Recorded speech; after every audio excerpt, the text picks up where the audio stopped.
Yeah, Yeah. but Yeah, but sometimes too. So if you come to him with something, like if you come to him and say, "Hey, I found this thing and I want you to try it out. I want you to," you may know, you may never know. He may respond. I could So Yeah. try. If he is interested, they have a 4 months program going on. It started last week. It started it started on the 17th, but it's for 4 months. Does he work? He works. He does work. Oh, okay, because at the end of the day, it's from 9 to 12. So, but they also have the captain's license. They have boat manufacturing. They have fixing the engines. All those programs for $25 at BTVR. Okay. I'll Okay, look so into it. yeah. So say I found this school and see just different. Don't always talk about the problem, because then he'll start to avoid you. So just positive. I go into the movies, you want to go, or I doing this, or try and make it fun. And then say, what I in school, you want I find this boat captain thing, you want to do it. Don't all of us have vices. Don't heckle him about the smoking dope. As he gets in a better environment, he'll realize that he have to let it go eventually. You know what I mean? So don't tell him what's wrong. Tell him what's right. Try to change it to a positive. Okay, we identify the issue. We know what the root problem is. Now let's feel good and work on it. Yeah. Okay. So best of luck and thank you so much for sharing. Thank Any you. other any other questions for Vanique? No? Okay. Okay. Very good, Vanique. Excellent. Okay, Robert, you care to share? And then I have Candice and Naima and Lanique and then Sydney and then Crystal. Before Robert starts, I just want to say I received most of your homework last night or the presentation, and this is a college level class. Now, one or two of you sent me an email. We don't accept emails. You have to put it in either Word or in PDF. Okay, so if you want grades for what you submitted last night, please type it out in the proper essay form. We will not accept, you won't get graded on an email. Okay, all right. Okay, go ahead, Robert. Okay, good day, everyone. Good day. All right. So a mentor is someone who allows you to see the hope inside yourself, quoted by Oprah Winfrey. As a mentor, you should always gain the trust of your mentee. I chose my brother to mentor, mainly because I know as a teenager trying to find yourself in today's society is difficult. My brother name is Rakai Martin. He is 18 years old and he recently graduated from a Catherine International Academy. He has challenges with communication skills, his appearance, and time management. So to improve my mentee communicating skills, I used the time we spent together to interact with new people while we were out to places such as festivals, churches, and parks. However, none of these ideas were working. My mentee doesn't interact with anyone other than his family, which tends to have him in a depressed state because he feels lost and lacks purpose. I then realized he is not an extrovert, but he is an introvert. So I began asking him a few questions during our sessions to obtain more information on how he is comfortable interacting. I discovered that my mentee finds it easier to interact virtually, which made me think of an alternative way to meet with my mentee for our sessions. We proceeded with our communication sessions during video games, along with online, as we interacted with persons all over the world. This assisted him with honing his communication skills, and we were able to migrate this to the real world. His communication skills are still a work in progress. However, a huge improvement was made, redirecting my approach. My mentee now has multiple interactions with new persons daily. However, I am considering that once he is comfortable or even more comfortable, he should join a club that can fully enhance his lack of communication skills. Could be probably like Toastmasters or something of that sort. My mentee also has had challenges with his parents because of being an introvert and not caring about anyone's opinion. He would usually dress different from other persons. This part of mentoring was really challenging because although he had his own style, I still had to advise him on how the different types of appearances that could be professional, casual, dressy, or home attire. He started to develop an understanding for the different types of appearances during outings at churches, festivals, and parks. This helped him to realize that although you have your own style of clothing, depending on the different setting, adoption should be made as well. His appearance is still a work in progress, however, as he continues to venture out of home a lot more, he will begin to fully understand the different types of occasions and how to dress at each one. Lastly, helping to develop a great and healthy lifestyle of, of balance was also difficult, specifically time management, as it is something that I'm having problems with myself, actually. My mentee and I took on improving this crucial skill together. This initiative was implemented by schedules and trying to achieve daily tasks that we would set for that day. However, if there were 5 tasks to complete, I would be able to achieve about 4, and him, he'd be maybe able to achieve 3. An improvement was made by both of us once the schedule was implemented. However, one thing that needs to be taken into consideration on schedules is unexpected challenges. Once we can embed this onto the schedule, improvement will drastically be made. Trying to achieve balance and lifestyle is difficult without accurate plans and preparation. And to conclude, me and my mentee, me and my mentee sessions, we had our last meeting at our parents' house where we had a great Thanksgiving feast. Improvements were made to the dinner table by my mentee, being able to communicate with more than just our family, but also the friends of our family we had invited there. He was dressed sharp and for the occasion at hand, which was a dinner festivity.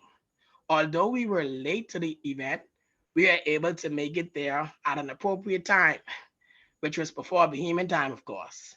And we were prepared for the event at hand. Developing these crucial skills really helps with anything you do. And once these skills are mastered, your brand as a person becomes valuable. And that is the end of my speech for the day. Any Okay, questions? very good, Robert. Any feedback from your mentee? Well, me and him actually went to the gym today. We was talking about it. So I mean, so far he said he's feeling the difference, and he's actually he feel a lot more purpose in life, and he feels as if once we continue to communicate daily, he'd feel um more motivated and someone there on his side because he feels as if he don't really have that one, especially like in his age group or at least close to his age group. Because although your parents are there, but they can't really relate to what you dealing with as a teenager. So I'm Okay. not that far off from him. I'm maybe 6 years older than him. Yeah, 6 years older than him. So I could relate to him a bit more. So once I stick around, I feel like he's gonna be the best himself. Oh, okay, excellent. And how was the experience for you? Uh, I would say I would say a bit time consuming, honestly.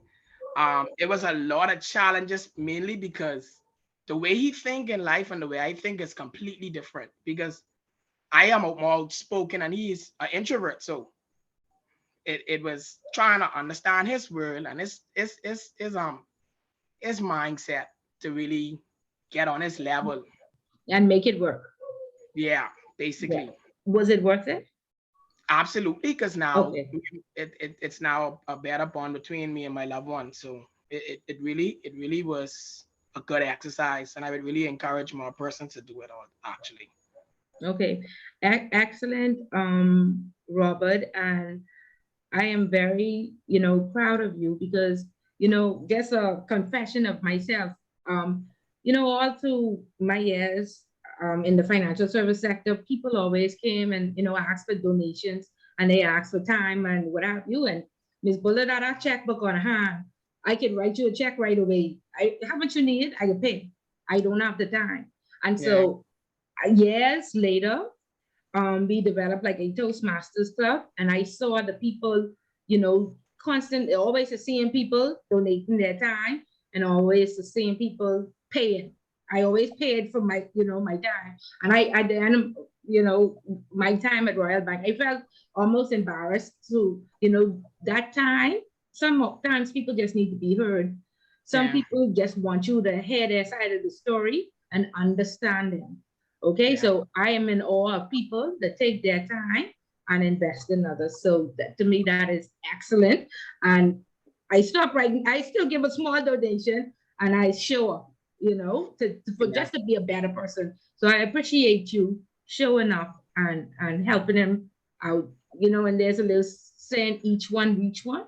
If each of us show up for somebody, you'll be surprised at the outcome. So I'm very, very thankful that you participated and you found it beneficial. Yes, ma'am. Okay, very good. Clinton has a question for you. Hi, Robert. Hi, Glendon. Excellent read. I just wanted to ask, where do you see you and your mentee going from here? Well, I see us continuing our path. Actually, I'm going to pick him up tomorrow because I'm actually on vacation. We're going to commence our gym sessions tomorrow. Probably get lunch and further try to hone his skills, and also if he could guide me also with my skills.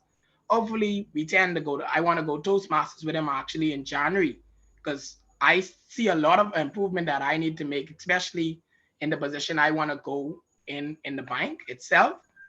I want to be able to take on a management level actually. So I really want to hone my communications skills, the way I present, because I still tend to be nervous and so forth with a large crowd, even over the laptop. I was sweating. So Yeah. hopefully I'm more comfortable. That's all it is. And then I speak lack of words sometimes when I know I'm being watched. So I need to break out of that as well. And he needs a lot of improvement. So hopefully together we could really Accomplish that goal. Mm-hmm.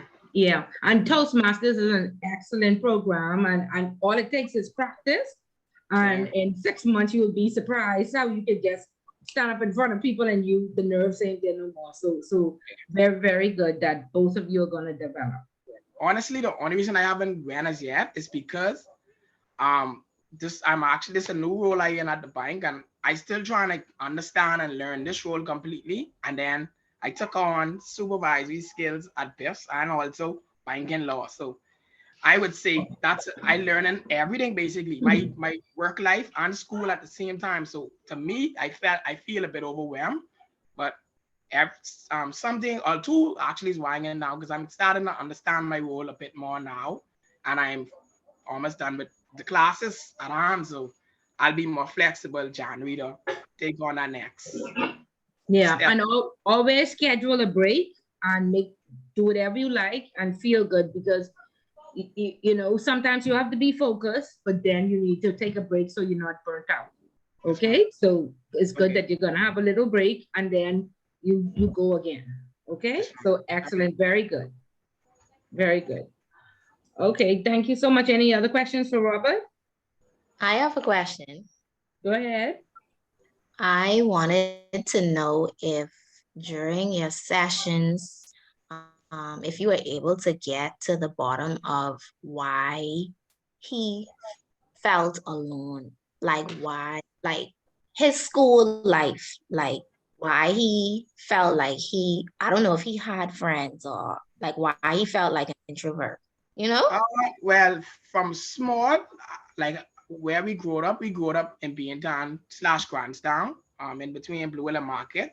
So our parents never used to like for us to go outside, and the kids' age was more advanced in them in terms of they already knew like what they was into. He wasn't into because he actually was fortunate enough to like have video games and so forth and toys.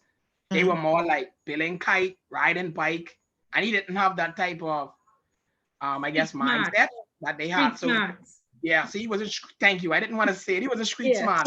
Yeah. So the persons around him wasn't really up to his caliber. So that wasn't his friends. And then he went government school and so forth also. So and he was big. So you know when you're big, you get tears. Mhm. Feel So insecure. at school, he was Mm. on a lot. So he actually now is very skinny, and I think at one point in his life he used to like force himself to throw up to Wow. how much he was being teased in school. And even down to grade 12, he thought who was his friends wasn't his friends because he said after they graduated, no one is messaging him. They stopped responding to him and so forth. And he's wondering if that's something normal, if people just stop talking to you.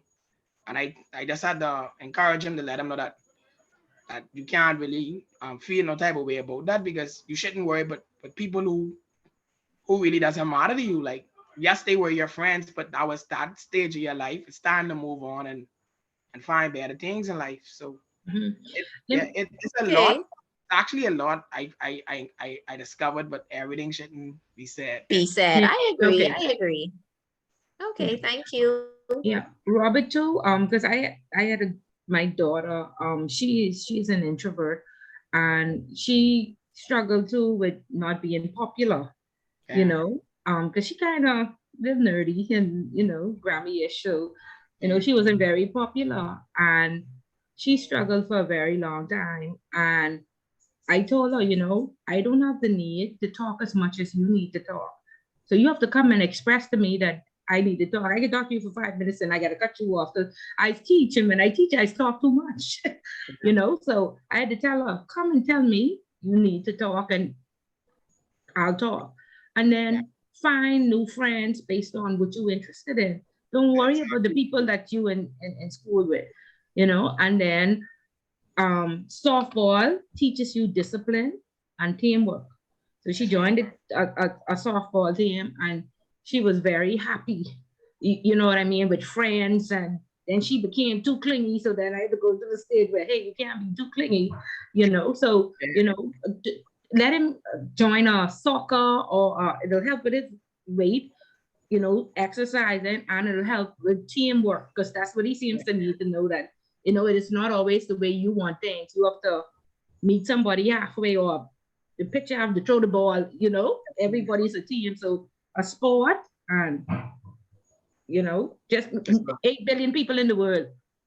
Go online, join some groups, Yeah. Yeah, and build up your confidence. Yeah, okay, well, best of luck. Best of luck. I have a question, please. Go ahead. Okay. Yeah, this Krista. Can I Robert and everyone else?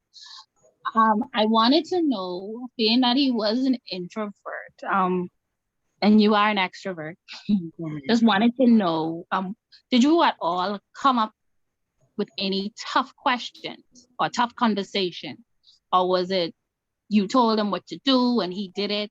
Or did you ever get any pushback or resistance? Like, I want to know, if you experienced that at all. Well, I feel as if maybe because it was my approach, it wasn't any pushback because the way I did it, it was when our first sessions, we it was more not much talking, it was more bonding. So my first session with him, honestly, we went out on a Saturday. We went from one club to the next club to the next club. So it was really building that bond with him and just talking to him and ask him like, what you would ask a teenager, questions like that.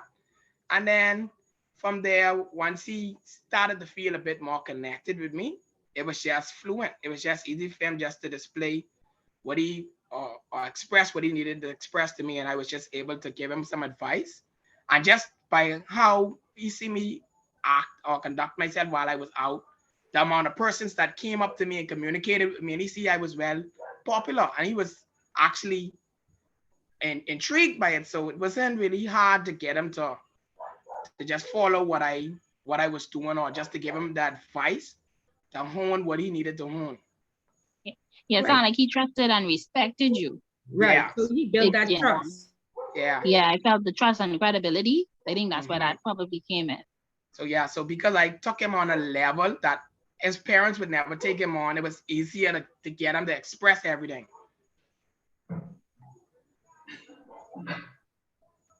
Okay, good. Very, very good, Robert. Excellent. Thank you so much. Okay, let's hear from Candace.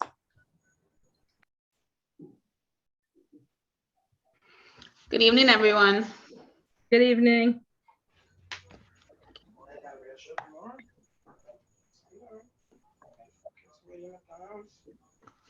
The Oxford Dictionary describes the word mentor as a trusted advisor, someone who advises or trains. A mentor provides guidance, motivation, and emotional support. However, in an organizational setting, a mentor influences the personal and professional growth of a mentee.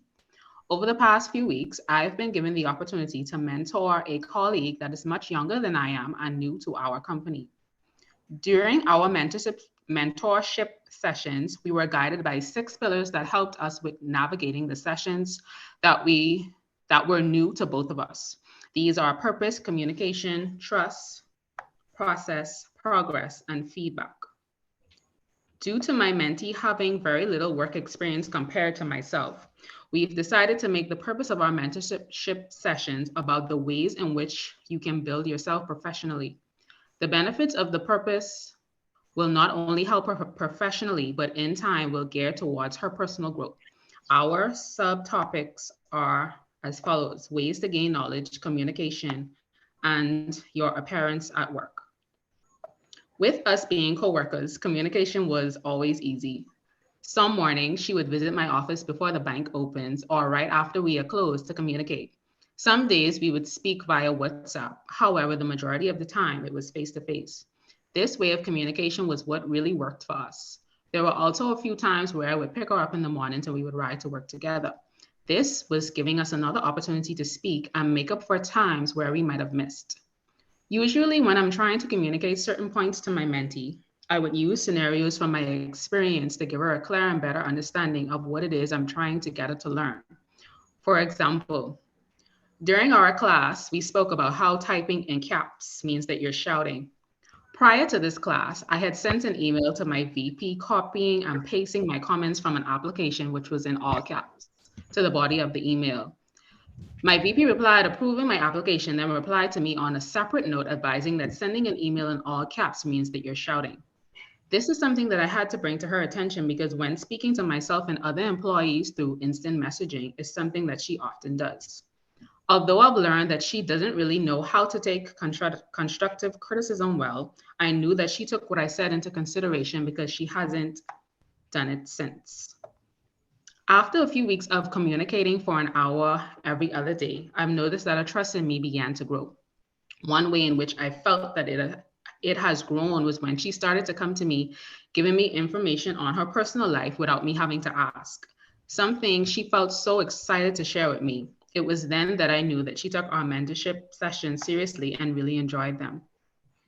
As stated above, I was able to go over 3 topics: ways to gain knowledge, communication, and appearance at work. One of the ways she learned how to gain knowledge is by reading books. The current book that we are still on is The Power of Thinking Big by David Schwartz. For communication, she was taught proper greetings, not only when sending emails, but through instant messaging as well. Oftentimes she would say, hey, when sending an I am instead of good morning or good afternoon, Mr. or Miss whomever to someone that she doesn't know. Last but not least, in terms of work experience, we spoke about keeping your clothes washed and clean at all times or buying a few pieces to mix and match, as well as ensuring your hair is nicely groomed and your face is always fresh and clean. My mentee has not been doing too well with reading books. However, we did manage to get through the first 2 chapters, which speaks about believing you can succeed and you will, and building confidence and destroying fear. The communication is a work in progress verbally with her peers, but there has been some improvement in regards to greetings when initiating conversations. Slowly, but surely her appearance is coming together very well. And the only thing that I noticed she really has a hard time working on is taking constructive criticism. Her first reaction would be to kick up an attitude, walk away, or seems as though she is about to cry when being corrected. Last week, I had asked my mentee for an overall feedback of our sessions. She advised that she likes that I'm assisting her with getting herself together, even though sometimes she may not be receptive to it right away. She also apologized about her behavior when being corrected and explained that she sees herself as one of our best tellers and doesn't like when she's being told that she's doing something wrong. I had to ensure her that it's okay to make mistakes. The constructive criticism is only to make her better than she already is. That's the end of my presentation. Okay, very good, very good. Thank you. Were you using the sandwich approach when you constructively criticize stuff? I can't. You don't remember the sandwich? I can't even remember the sandwich approach.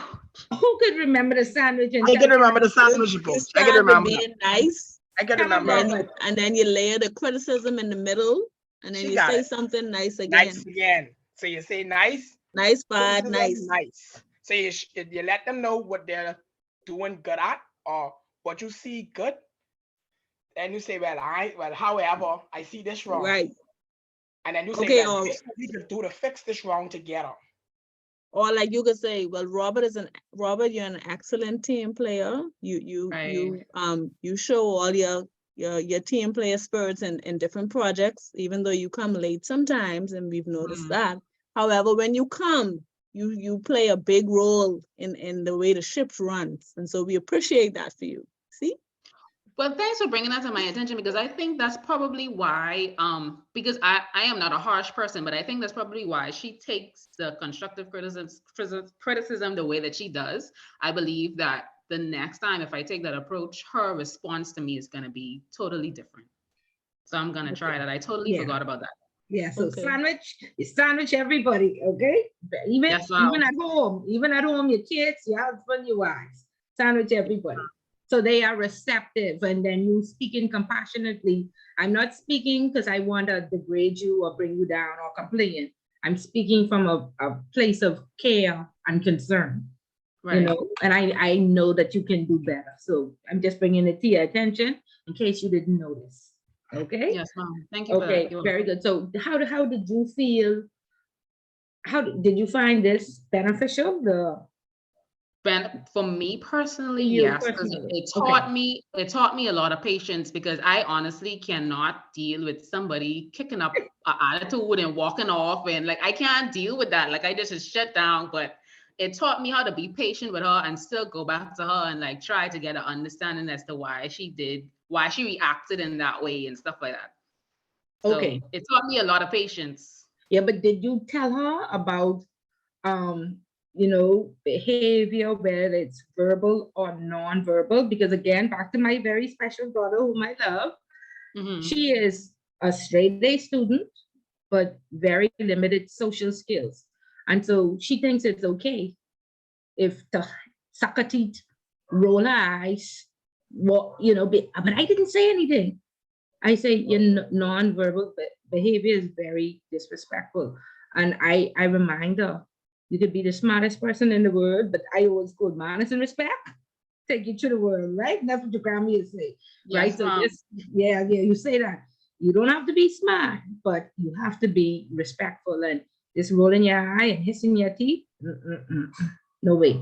So pull out the book and show that chapter on non-verbal behavior. Remember my story? That came right out of Guanakee in Abaco.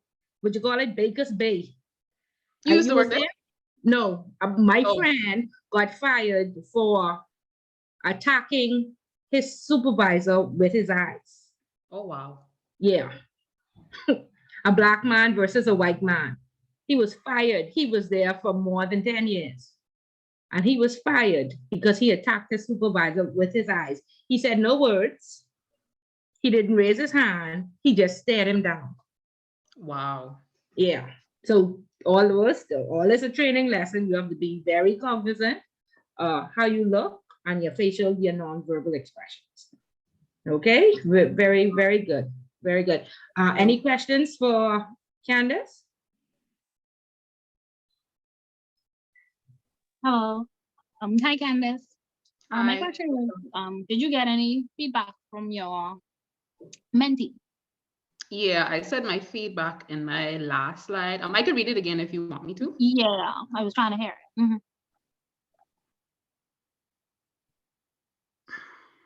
Okay. Last week, I had asked my mentee for an overall feedback of our sessions. She advised that she likes that I'm assisting her with getting herself together, even though sometimes she may not be receptive to it right away. She also apologized about her behavior and being corrected, and explained that she feels she sees herself as one of our best tellers and doesn't like when she's being told that she's doing something wrong. I had to ensure her that it's okay to make mistakes. The constructive criticism is only to make her better than she already is. Okay, got you. So personally, do you have any pet peeves about getting feedback? No.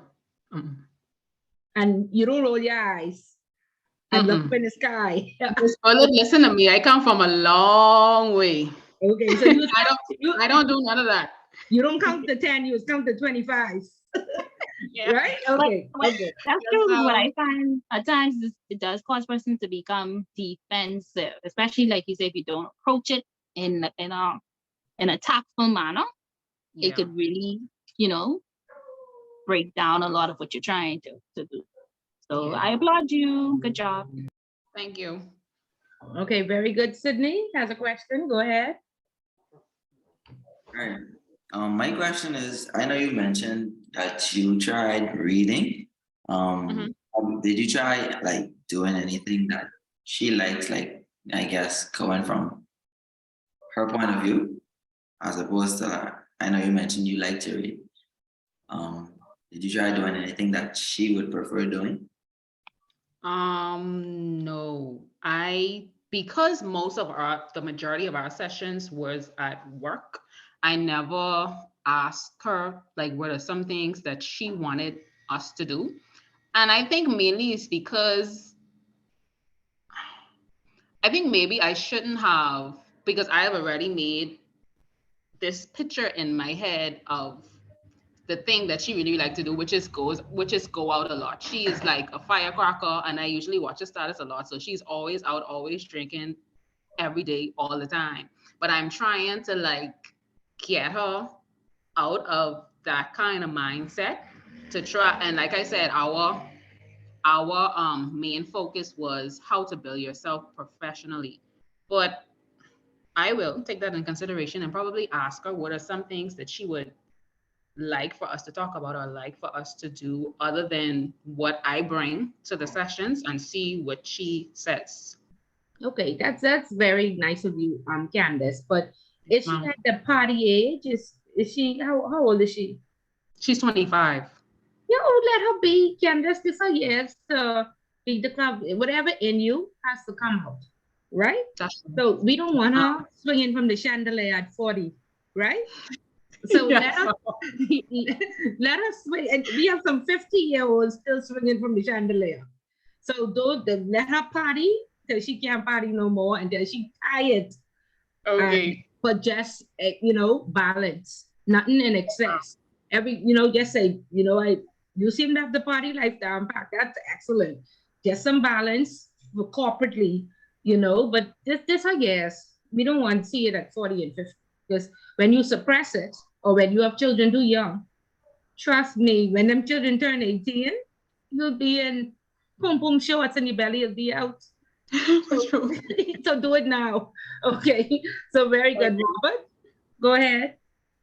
Yeah, so just piggybacking off you and Sydney conversation, what I would recommend, because I know you say most of the sessions was at work. Yeah. I would say maybe recommend because you're the supervisor there, right?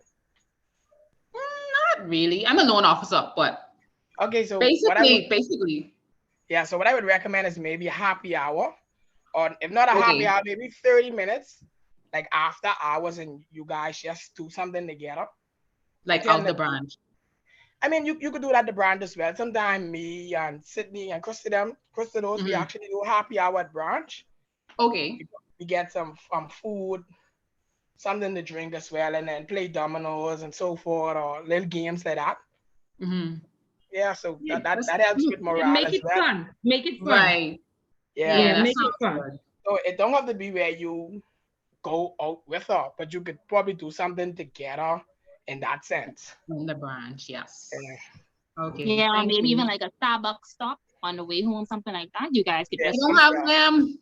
We don't have Starbucks. where are you Y'all at? might have Bucks now. Y'all might have Bucks now over there. Something What, dog. where are they? Where are you? Or ice cream. Ice cream is Abaco. everywhere.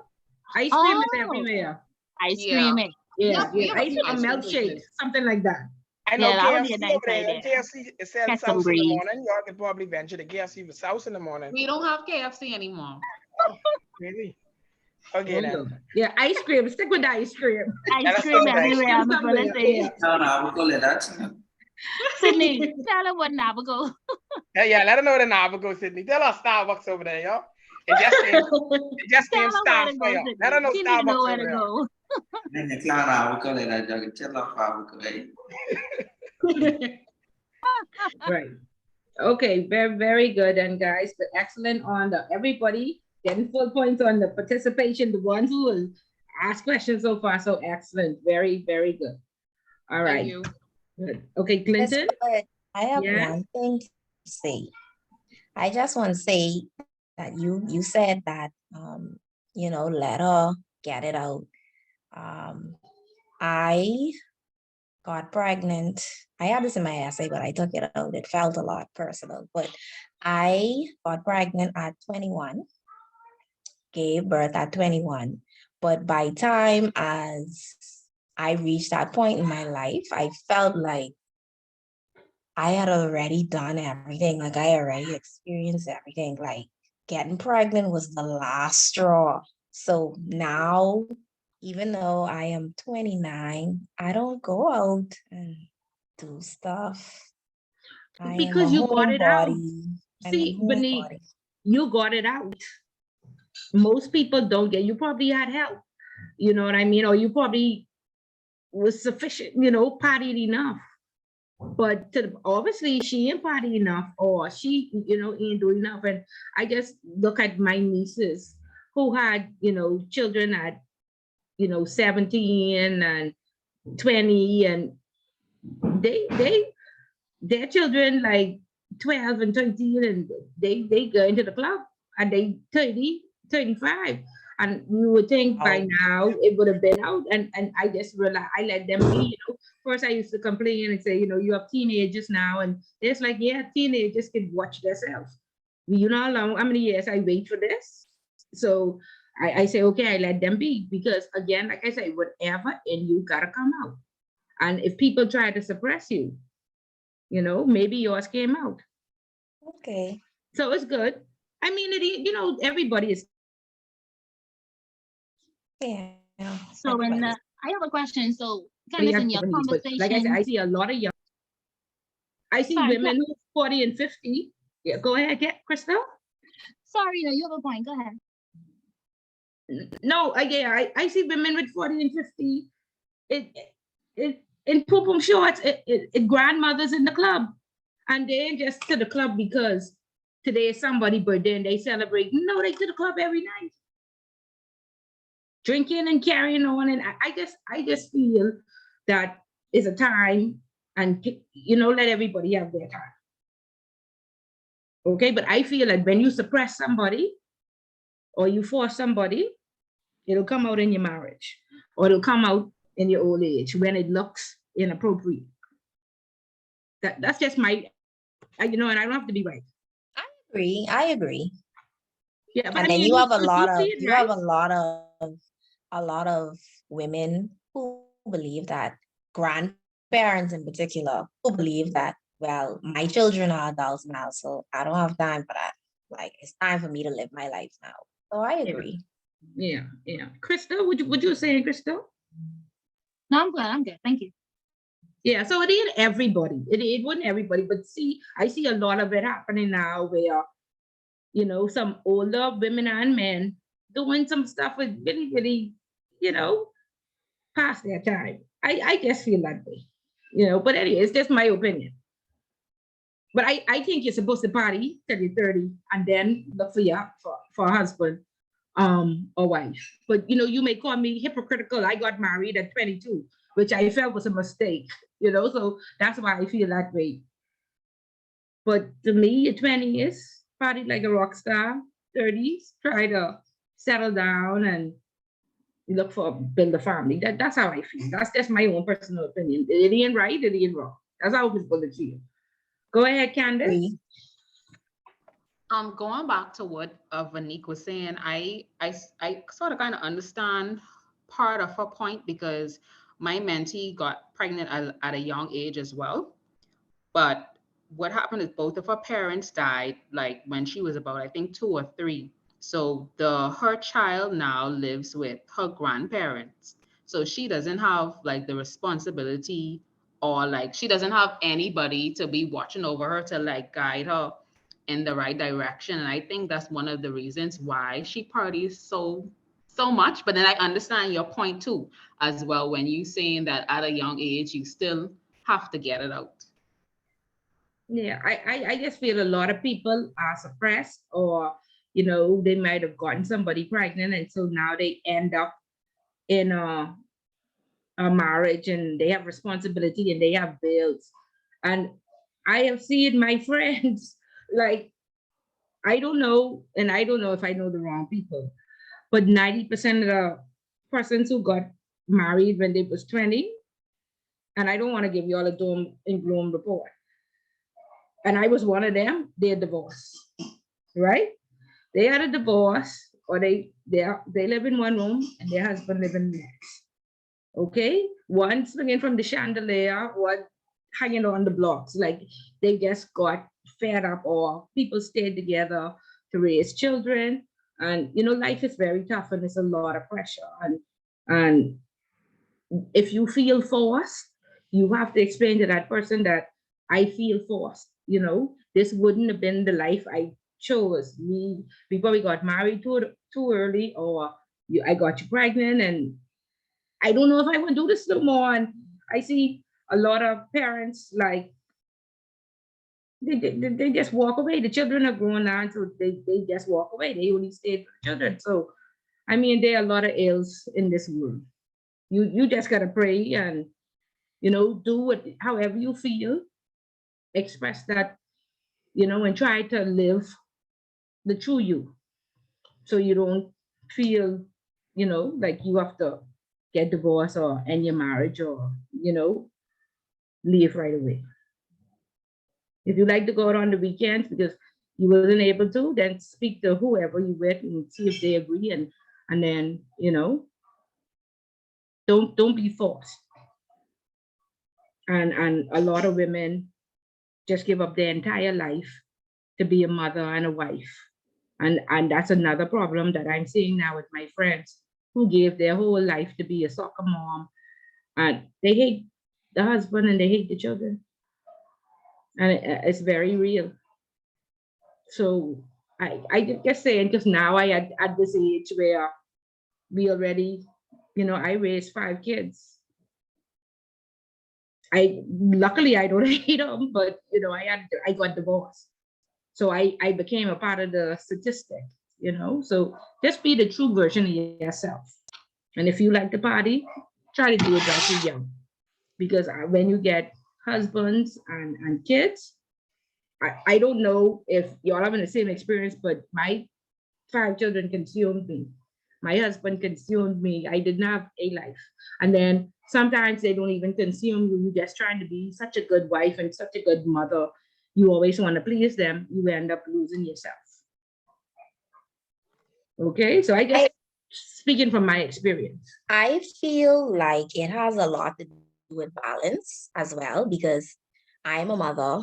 I have a 7-year-old daughter and a 3-year-old, and I'm also married at the age of 29, but I still find time to do other things. Like when it's time for me and my girls to go out, we go out, and my husband stay home with the kids. I still feel like you have to find balance in just life in its entirety.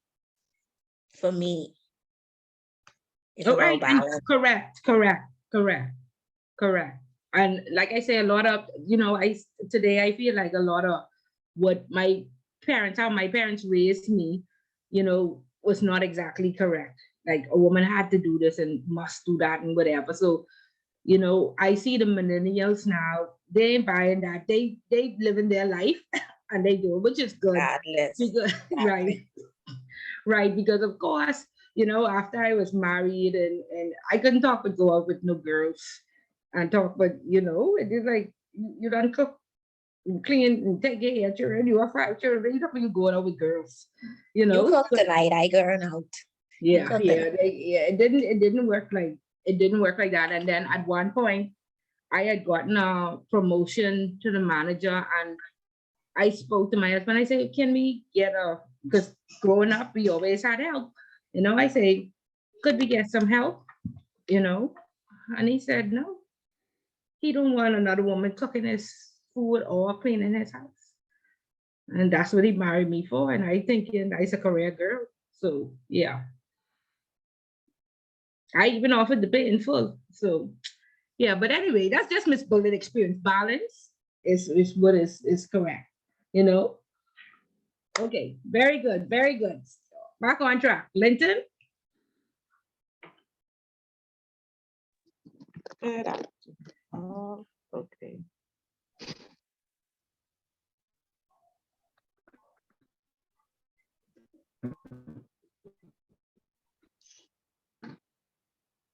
Guidance, or a mentor is someone who teaches or gives help and advice to a less experienced and often younger person.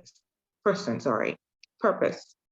I decided to mentor my niece Dashane, who recently turned 20 years old. From this program, I wanted to encourage, empower, be a role model, and also boost her confidence. Having birth dates only weeks apart, Dashane and my own daughter grew up very close. However, through differences in personality and interests, they eventually grew apart. Dashane lacked confidence and grew up considering herself the ugly duckling. And although both of Dashane's parents were active in her life, it always seemed as if neither one put any effort into parenting. She eventually became the child left behind with no adult guidance or emphasis placed on schoolwork and life goals. She wasn't afforded the opportunity to enjoy family vacation like kids around her, and in many instances wore hand-me-downs. Luckily for Dashane, during her high school years, her godmother, who didn't like the direction she was heading in, decided to take her in. During her stay with her godmother, which spanned about 3 years, although a struggle, there was a significant improvement with Dashane. Her grades improved, her attire was much better, and she began to grow confident. There was still much work to do, as certain traits and personalities were still hard to break.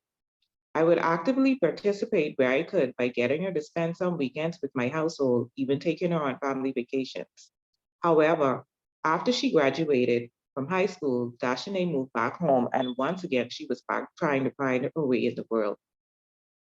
Dashane has an amazing personality, but just needed to get focused and receive guidance.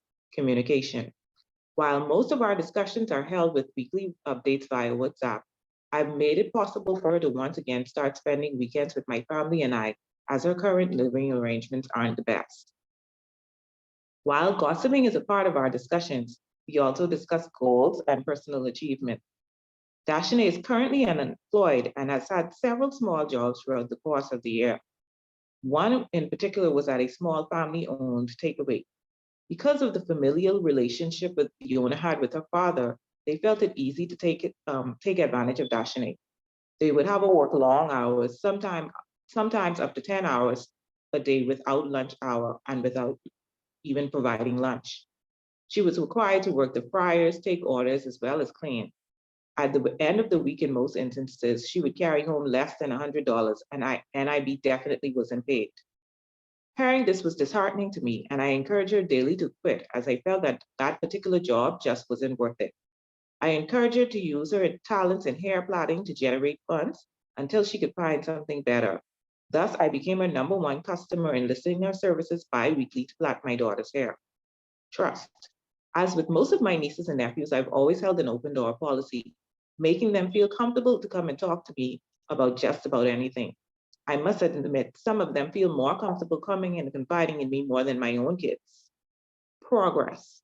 A few weeks ago, we sat down, we discussed what her life goals are and what she would have hoped to accomplish within the next 3 years. We also created little milestones that she would have to meet while getting there. Dashane has many talents, from hair braiding and styling to makeup artistry. She currently aspires to be a model and has joined a modeling club.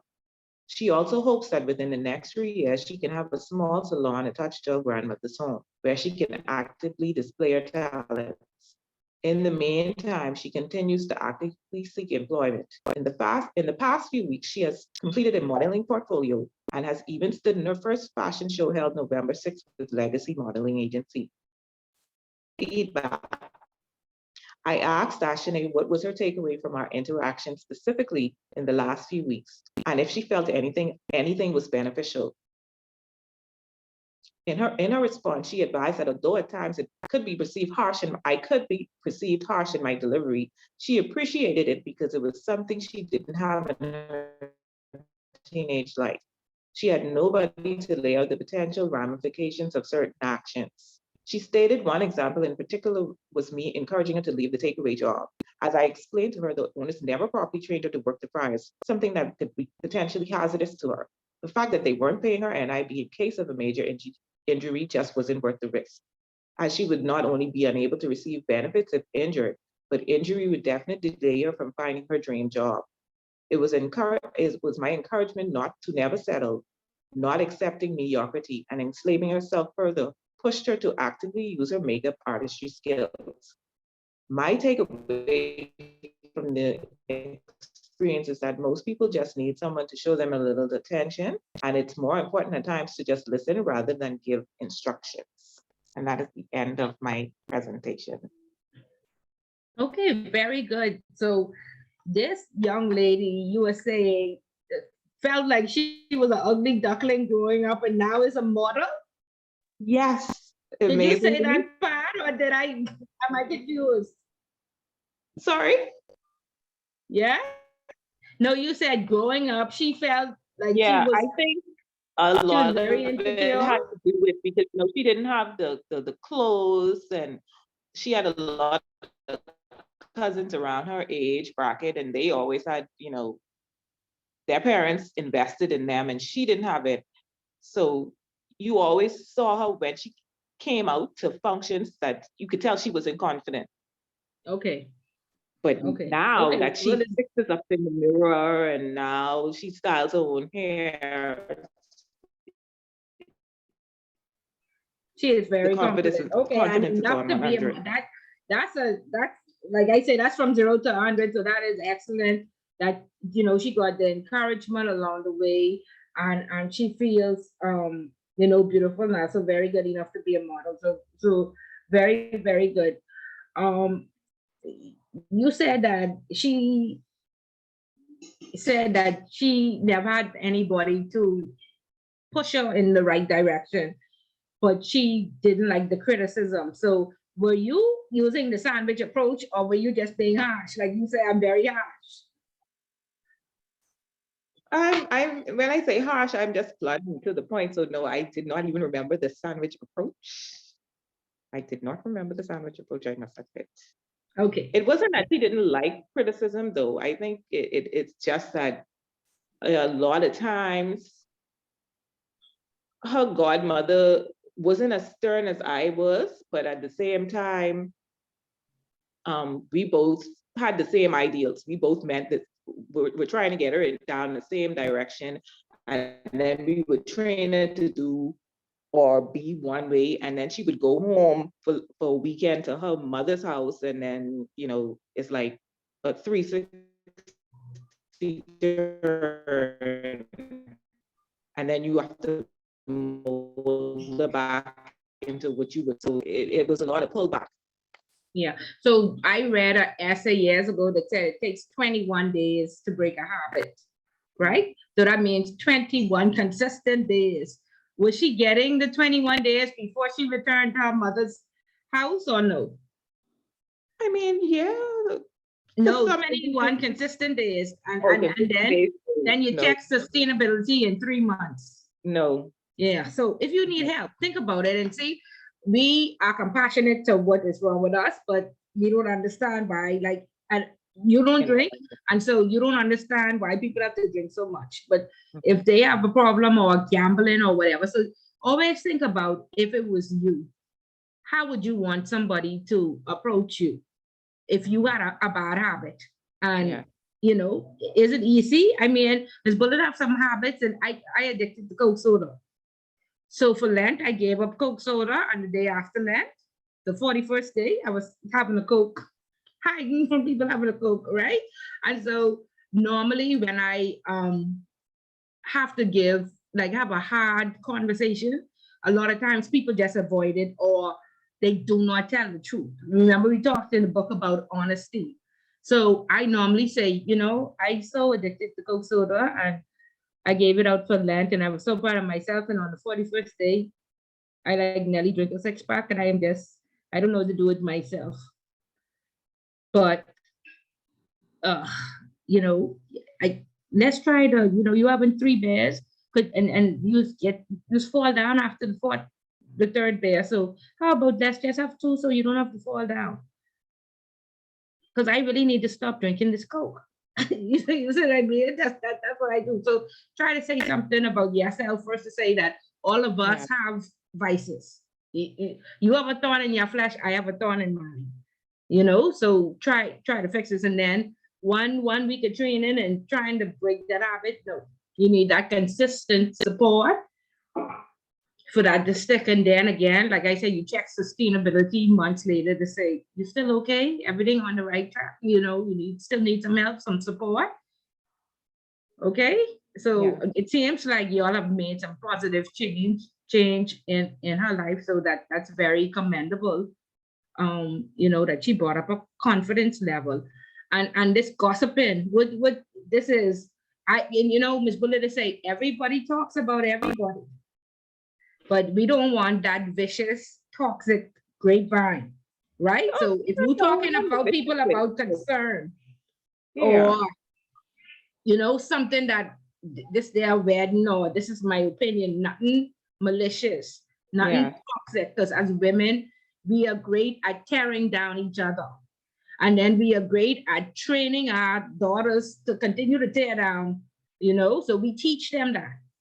So we want to make sure that not the malicious tear down, but we just talking generally gossip. Yeah, right. Update. Okay. Updating, being current with the events. Okay, good. Yeah. Good, very good. We're not hurting anybody. Okay, very good. Any questions for Glinton? How you doing? Hi. Just wanted to know what was the planning process behind the topics that was selected. Sorry? I was asking what was your planning process behind the topics that were selected to discuss with your mentor? Well, as far as the planning process, because I knew the direction, that the certain things that I wanted to see out of her, I wouldn't want to say I wanted to model her after my own daughter, but my daughter was she's more of an introvert.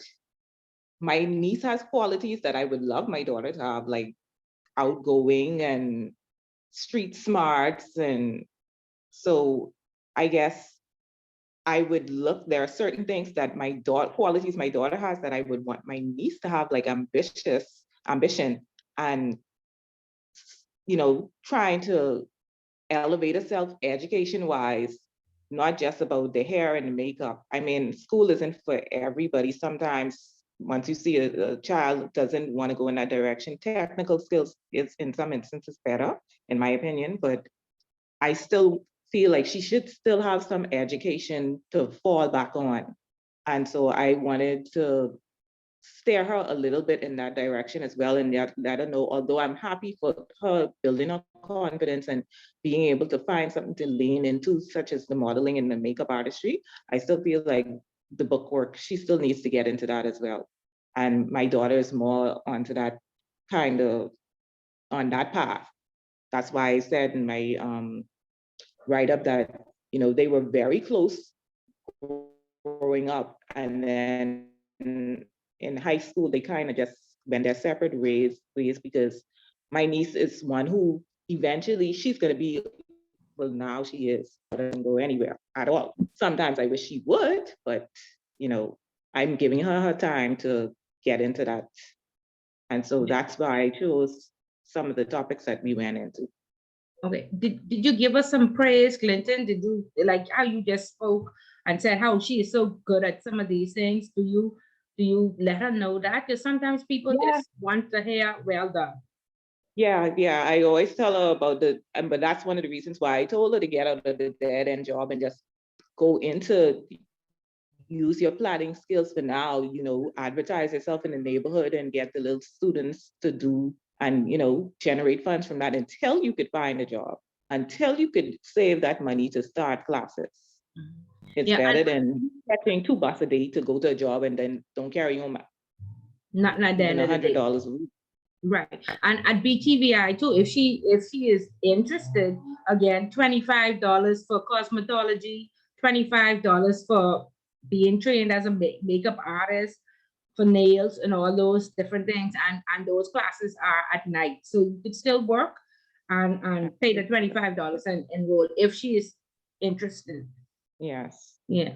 Okay. So excellent. Very, very good. And like I said, it's amazing that her confidence grew from feeling I ain't good enough or I ugly to I'm a model. That's excellent.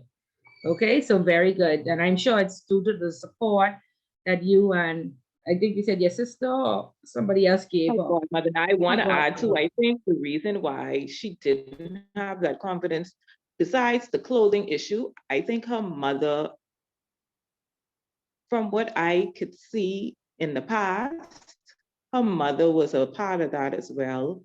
Like whenever we would go out with the other girls her age, her mother would not, her mother would be there, but not want to hold her hand or have her around to say, okay, she don't want to know, like, that's my daughter at all. She'll grab someone else's child and have her under her to give the public the impression that this is my daughter. And push her own daughter off to the way. So I think she fed into that, and that's why she lacked the confidence. Okay, well, it's good that was reversed. Very good, excellent. Yeah. Okay, very good. Okay, let's have from Lanique.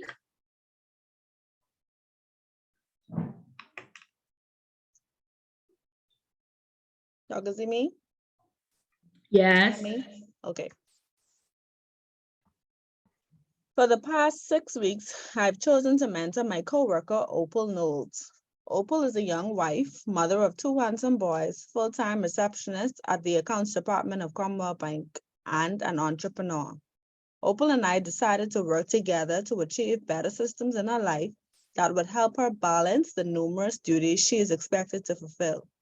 Before this mentorship began, I've had the opportunity to watch her grow and develop in her new role as the accounts department receptionist. Communication and goal setting. Our official meeting times were about 45 minutes on our lunch break, 3 times a week. However, since Opal collaborates closely with me, I was able to monitor and encourage her to stay the course to achieve the goals we set at the beginning of this mentorship journey. I asked Opal to tell me one thing she would like to improve in these categories of her life: spiritual, work, and her career or her entrepreneurship. I listened as she described what she would like to improve and created a strategy to ensure that she progressed in these areas. The goals we decided on were as follows. A closer relationship with God, become more confident in a new position, and starting her makeup business. Monitoring progress and results. For each of the goals listed above, I managed to suggest that Opal take small, actionable steps to achieve them. Firstly, I commended her for having a desire to grow closer to God.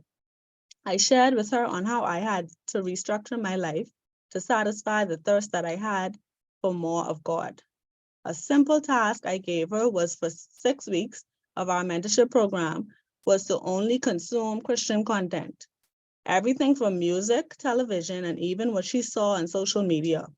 The purpose was for her to become intentional and consistent about what she fed her spirit. For the second goal, I reminded her of the tasks that she was assessed on for her performance appraisal at the end of the year. I thanked her for being immensely helpful and patient with the customers that came. However, she had to strike a balance with doing that and that which was expected of her. We identified, that there were things that she had been neglecting due to the busy nature of the desk. My suggestion to her was to prioritize each task and try her best not to neglect any that should be of importance to her, according to her job description. For the third goal, I encouraged her to establish a name, brand colors, and logo ideas for her makeup business. I gave her deadlines to have each of these completed by and assisted her with suggestions on what looked professional.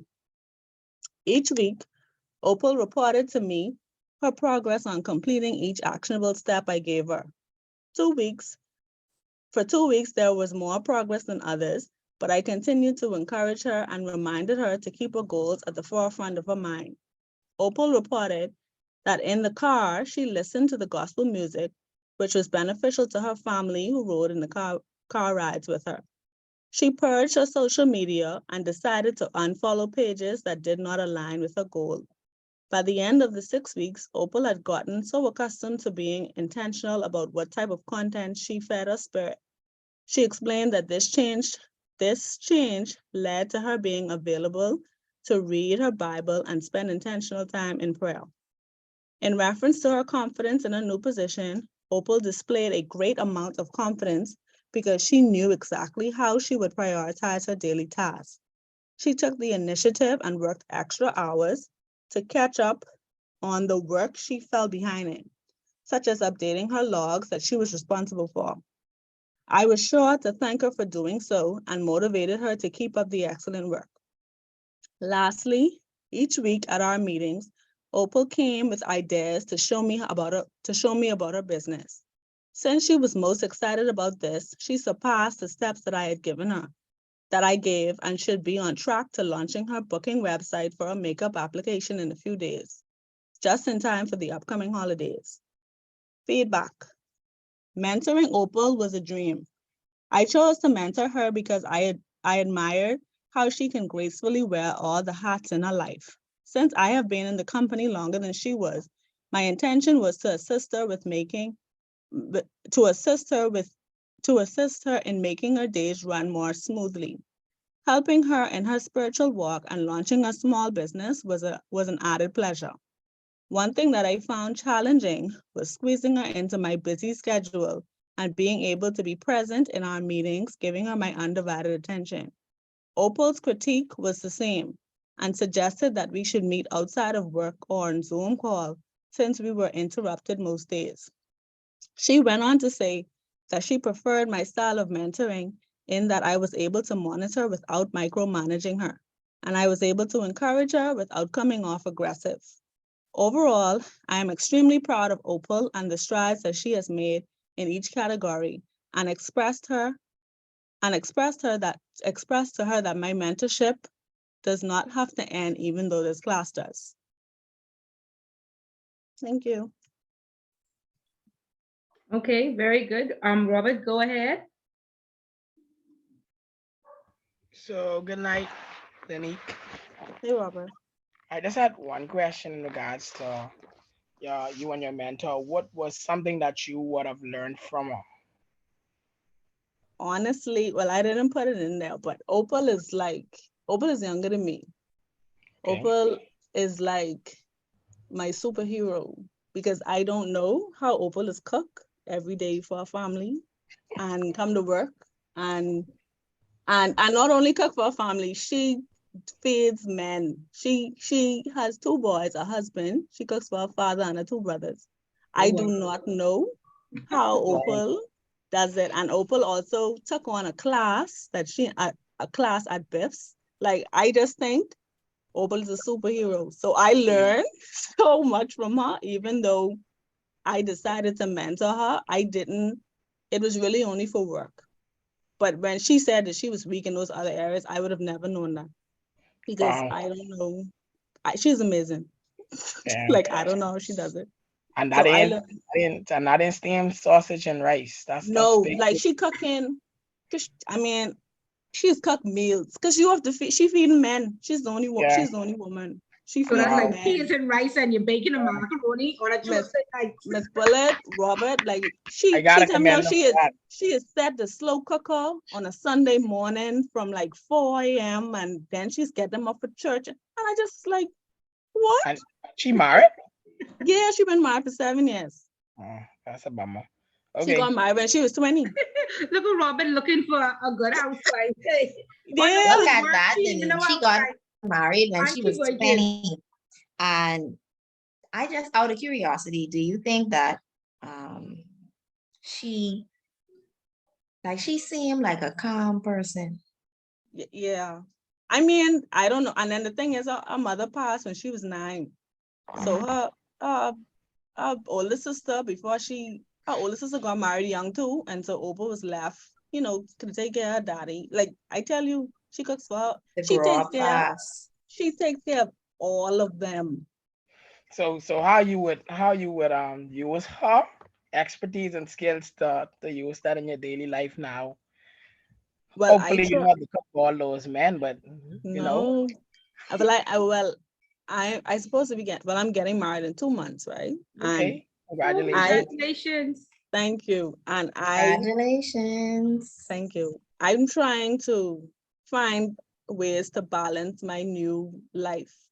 I was a single mom with my first daughter, and now I have another daughter, and now I taken on a husband, and so I look at her and I ask her like for tips, and I also listen to like other people who are married. Like in a previous class, Miss Bullock used to tell us, don't bring your work home. Like, don't talk about your work and stuff like that. I just listen for those tips to learn, because I need to find a balance, strike a balance before I go crazy. Yeah. Right. Just Lanique, all of us. Like a menu. And you can do it, and each year you will get better. Anything that you practice, you become good at. And I always use the analogy, when you was 16, you wanted that driver's license because some of them places you wanted to go, your mother wasn't dropping you. So Right. you practice to drive until you got that license, and now, 10 years later, you're an expert driver. The same Right. way, you will take baby steps and you become an expert mother, you become an expert wife. You just have to remain focused, and you are the CEO of your home, manage it properly, and you know what happens when there's no management, right? And Right, so yes, ma'am. management, and keep that ambience. Every day, come home to paradise, or deal with that bad days, talk about them in the car or talk about them in the front room. Don't bring it into your bedroom. Always let that be your safe space, or this way I need to escape. Other than that, you'll find yourself escaping to the nearest bar till 10 o'clock in the night, tell them cheering, and that husband sleep. and you don't want him doing that, right? So let home always be. Try your best to keep Yes, down. ma'am. Yeah, and you'll do well. You'll do well. Yes, ma'am. But you said you tell her, and I all about the Christian walk, because I had to write down. My whole life, I don't know, and I feel again such a failure. I've never read the entire Bible, and I actually had to put that on my vision, okay, in order to do it. And so I 80% of the way there, finishing reading the entire Bible, and with the person who I mentor, we read it together, and so that helps me a lot. But you ask her to cut off, social media. Like, how do you control it? Because no, I didn't say cut it off, right? But I did it. I did that. Christian content. Like, how do you control social media? Like, Because, I don't even follow. I it don't have follow to be the raunchy Christian, stuff. but it have to be positive. Like I did that because that's what I did for me before I decided to follow Christ seriously. When I got pregnant, right? I said, anyhow, I don't know what to do. but let me start small. So I cut off listening to like secular music. And then from there, when I saw something that wasn't what I know wasn't right on social media, I used to unfollow the person or I used to hide those type of posts. And once you do that, your feed will start to change. And Okay. it only shows you positive things or things that Yeah, are because I know the Christian. feds, the feds all watch these it. funny behemoths you use, don't see none of they post them. I don't follow. If Robert, if I follow you and tomorrow you post something with cursing and things like that, I ain't gonna follow you no more. So you don't post that boy with a species like a boy she needed again as in Gary. I don't You even don't what you don't boy? see Gary. What boy? You don't see Gary? You don't see No, nothing I but don't Gary? know. You wanna know who's No, Gary? Gary no, got the I don't know. Bible You in can his laugh. hand. You can laugh at me because they already laugh at me and say at my wedding it ain't gonna be no songs because I don't know no. If it wasn't played before when I used to party, I wouldn't know it. I promise you. Well, So I refuse to believe That you wanna takes know a who's lot I- of strength though. I still Yeah, it struggle with does. that. I That's still discipline. struggle with that. That's Yeah, it discipline. takes a lot Yeah. of discipline. And it has a lot to do with your spirit too, like where you are at in your walk. Yeah, I know what it is I come from, and I know that every day I gotta fight flesh. So if I keep feeding it, and I keep you understand, I keep letting one or two things slide, that flesh can rise up, and I won't go back to where I was. Well, okay. I come a Well, long way. I agree. Yeah. Yeah. Well, I drove to Liferkey for 8 years from the east. And I used to say, okay, I'm going to listen to gospel music on my way there. And I love music. And so it took me 8 years. 8 years to drive in there. And then I used to leave like at 4 sometimes. And this preacher used to come on at 4. So I used to always catch him and I say, okay, I'm doing better. But not until I don't have that long drive. Now I listen to gospel till 12. Only till 12. And at 12:01, I right back to the secular music. So I still, but I'm saying this is just how long it takes. Mm-hmm. That 8 years still wasn't, I still was going back. So it ain't an easy change, Clinton, and it's very good. But I feel it. I think it easier now because when I was younger, it was only 2 gospel artists: Kirk Franklin and CC Winans or whatever, or Yolanda Adams, one of them.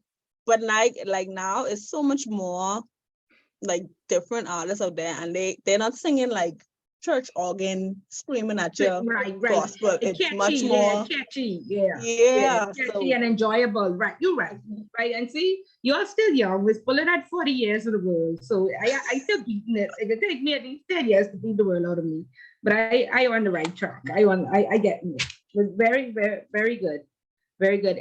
Any other questions for Lanique?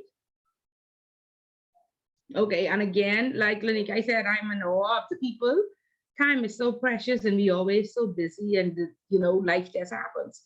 But the fact that you take time and give of yourself to add value and receive value, that's very excellent. Okay, a very excellent what they call it in the bank attribute to have, but they call it competency to have. So very good. Just and don't take it lightly because again, like I say, for 20 years, I'm supposed to just write that check because I didn't have the time.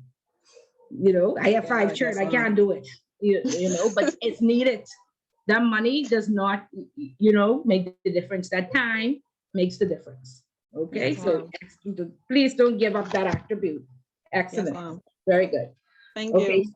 Sydney and Robert, I just want to commend you. Robert, I'm so proud of you for asking all these questions.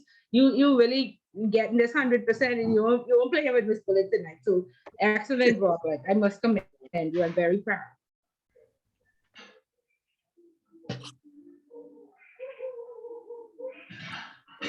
Evening, everybody. Good evening. All right. Robert take my quote. So, Robert, you thief in quotes? I didn't know what Sydney had on before. I didn't know what Sydney had. all right. So Sydney Robert, tell me that, yeah? I believe that. All right. Oprah Winfrey once said, A mentor is someone who allows you to see the hope inside yourself. At 14 years old, is one's future set in stone? The challenge presented itself to mold young Akeem into the young man he is destined to be. Akeem is 14 years old and currently attends government high school. He would have unexpectedly lost his mother at such a young age. His father was never around, which meant he juggled living with various family members. These life obstacles have proven difficult for Akeem to cope with, resulting in below average performances for consecutive academic years. I would have met him 3 years ago, shortly after relocating to Nassau. He has a love for basketball, among other sports. I have agreed to take Akeem under my wing, under my tutelage, providing insight I deem necessary to help and to push him to achieve bigger and better things in his life. At first, communication was an issue for us as there were minimal points we really connected on. I would ask about school, however, the silence would be deafening. It takes a lot of courage to share your shortfalls openly to someone else. I noticed on several occasions this approach was not feasible. Therefore, I resorted to making conversation over video games and sports. It was then that he expressed unknowingly that he ducked school on numerous occasions. I was truly disappointed, especially after explaining the extent and consequences of skipping school. The conversation was very tough, but I did not want to be called autocratic. He also made me aware of unwanted tendencies he would like to get rid of. Akeem's past has resulted in a lack of trust in anyone. He would have also confided in me that he does not feel like many things motivate him to succeed. This would be due to a lack of leadership or a visible leader in molding him where he needs to go. The Bible clearly states, train a child in the way that he should go, and when he is old, he should not stray from it. My mentee also battles depression. As an observation, he stays to himself unless approached. He has begun to show trust around me, and ultimately, he has begun initiating conversations. He has also started to explain why he doesn't like attending school and often resorts to skipping school. He often expressed that he doesn't feel like he belongs here. Akeem and I would have had a conversation around what he envisions as an ideal career path. He really enjoys sports and would one day like to play professionally. While I expressed that this is very doable, he must take an intentional approach to improving his grades, attitude, and eagerness to excel.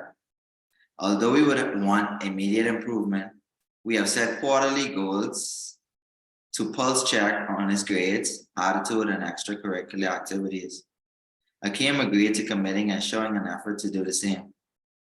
Over the course of the 6 weeks, his feedback has been both positive and negative.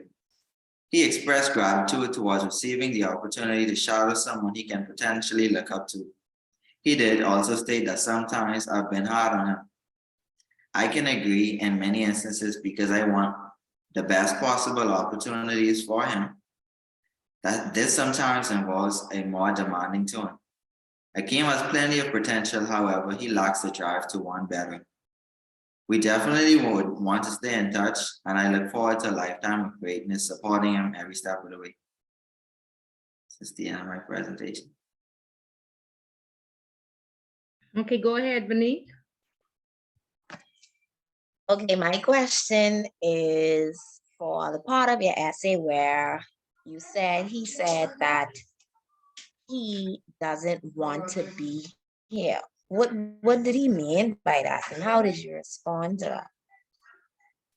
Honestly, it was kind of tough to really provide guidance in that light, simply because how do you really answer that? Like, he felt like just being around persons and just being, not having like a parent to, congratulate him when he does something right, or this week he is living with this family member, and next week he's with another. Not having that stability, like you would have mentioned in your essay, not having that stability and that person to really mold you or to really correct you when you do something wrong. He doesn't feel like he belongs. Like, yeah, it's just a lot of depression. He just had a very depressive demeanor. What I told him was, although sometimes we don't feel like we belong, everybody has a purpose. We may not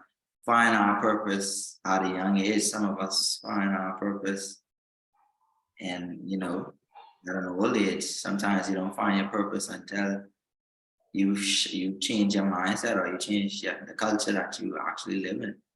And so, I mean, I don't know if he took it positively, because at 14, you're not really able to decipher a lot of things. And so I decided I agreed to stay in touch with him afterwards, just to kind of continue to be there for him in any way that he may need it. Sydney, Okay, that's good. That's serious. That's serious. yeah. Sydney, I want to You know. go ahead, did you- Crystal. Thank Hey, you, you honey. skipped me. Yes, go to Lanique hand was raised. see your Go ahead, hand, I see Lanique, your and then we'll hear from Crystal. Thanks. So Sydney, my question to you is, do you think that knowing what you know now, right? And in terms of the things that he said and disclosed to you, do you think you're gonna escalate maybe getting help, like professional help for him, like suggesting that, because you don't want to take what he said likely not being like that, feels as if he doesn't want to be here. That's some serious. Yeah. You don't want to take it lightly. Like, you would think he's only 14, but there are young people who tragically lose their life like that. Like, so I mean, are you gonna escalate it, or are you just gonna see how it goes? No, definitely. I do think I may not think, but I'm gonna escalate it.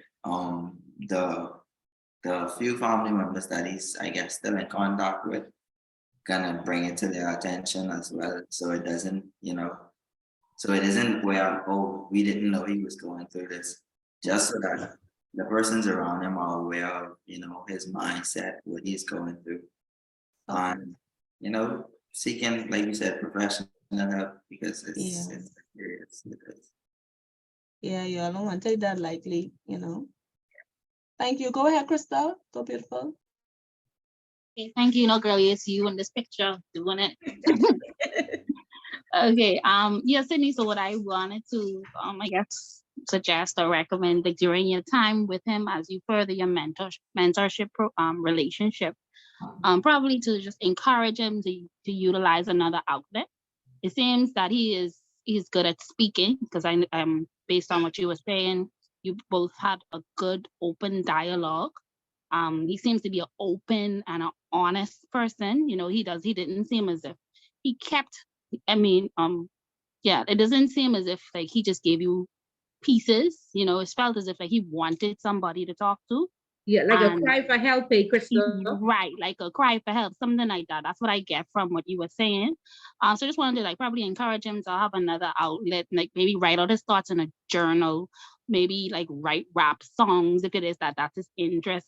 For you to actually get in to know what it is that he needs, or what it is that you probably can help guide him. Maybe not so much on the professional side, because like you said, that's what the escalation is for, but just on that mentorship, friendship level that you want to continue to grow on and build on, seeing as though you already built that trust and that credible relationship with him, so just probably look into that with him. I think it may help. Thank you. Yeah, and be very, because the ladies touched on the, I was like, wow, over not wanting to be here. And so before you tell the people around him, make sure it's somebody that he has established trust with, because you don't want anybody to trigger him. Like somebody, some old school person may say, I can take out a belt and beat him. or I can punish him. You know, you don't want him to be Or say he punished. crazy, he just crazy, Yeah, he crazy. Yeah, so it's very crucial that he gets a compassionate response of understanding, and I am going to help you with this.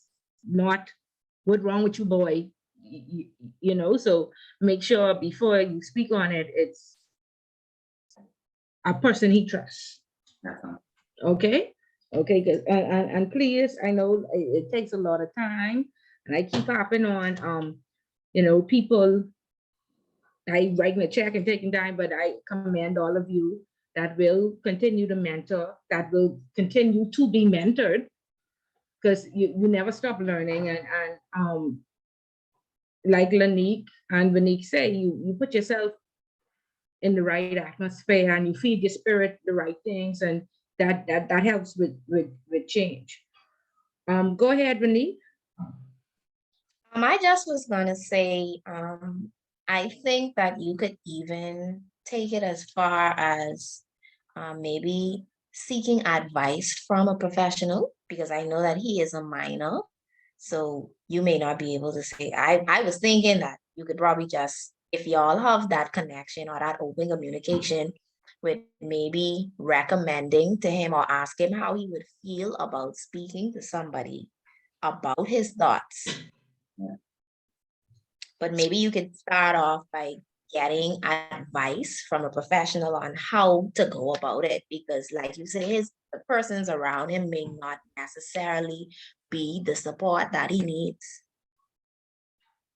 Okay. Right. And let me just tell you, because purpose too is very important, and people tend to convince themselves that they are a failure because they don't know what they want to do straight out of school. But you know, straight out of school, I just knew I had to choose a career because, you know, the pressure was on me. My father's like, if I pay for college, you better know what you're doing. And so my first degree is in mortuary science. So I'm a licensed mortician, right? With 25 years in the bank and my master's degree in finance. And here I am teaching, right? So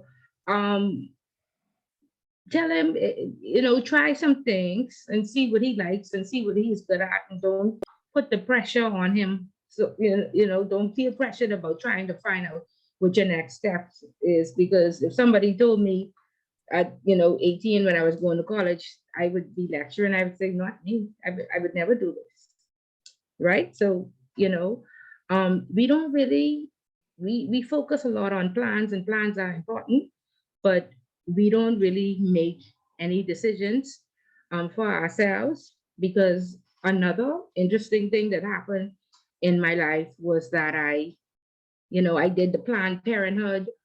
I was a career girl. I said I would only have 2 kids. I did some stuff to make sure that happened. And by 30, I had 5 kids. So it's not, and with all of these jobs I had, I know that my purpose was to raise those kids.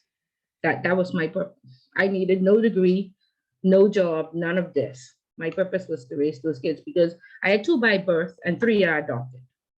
So all the Planned Parenthood and everything I did with my husband went down the drain. My goal of being a career girl, yeah, I was the manager at Royal Bank Trust at a very young age, which was a good accomplishment.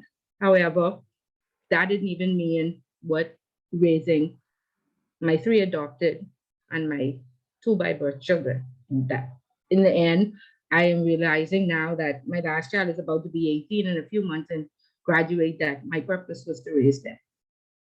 So don't put your pressure, don't put no pressure on yourself. I mean, your life ain't gonna be as twisted as Miss Bullet, but I just say you could make all the plans in the world, but you better have a relationship with God and know how to pray, because his plan will come out on top no matter what you decide or no matter what you want. Okay? Okay, very, very good, Sydney. Thank you. Any more questions for Sydney? No? Okay, good. So our last person for the night, and I'm very pleased, and thank you for being so transparent and taking your time. hear from Chris.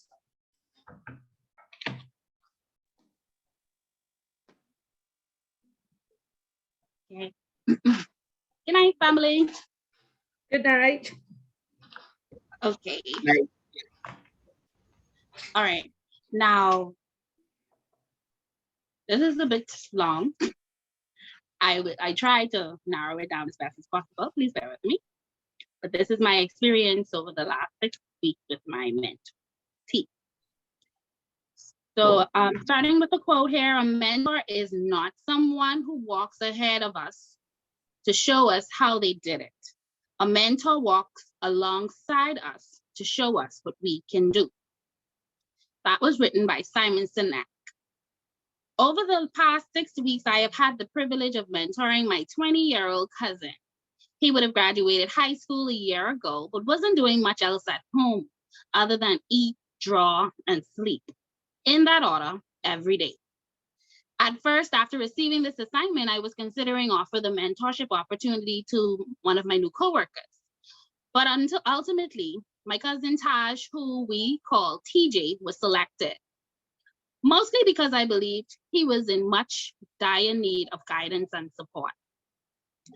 On the night of the actual proposal, I remember it well. I was anxious and did not really know what to say.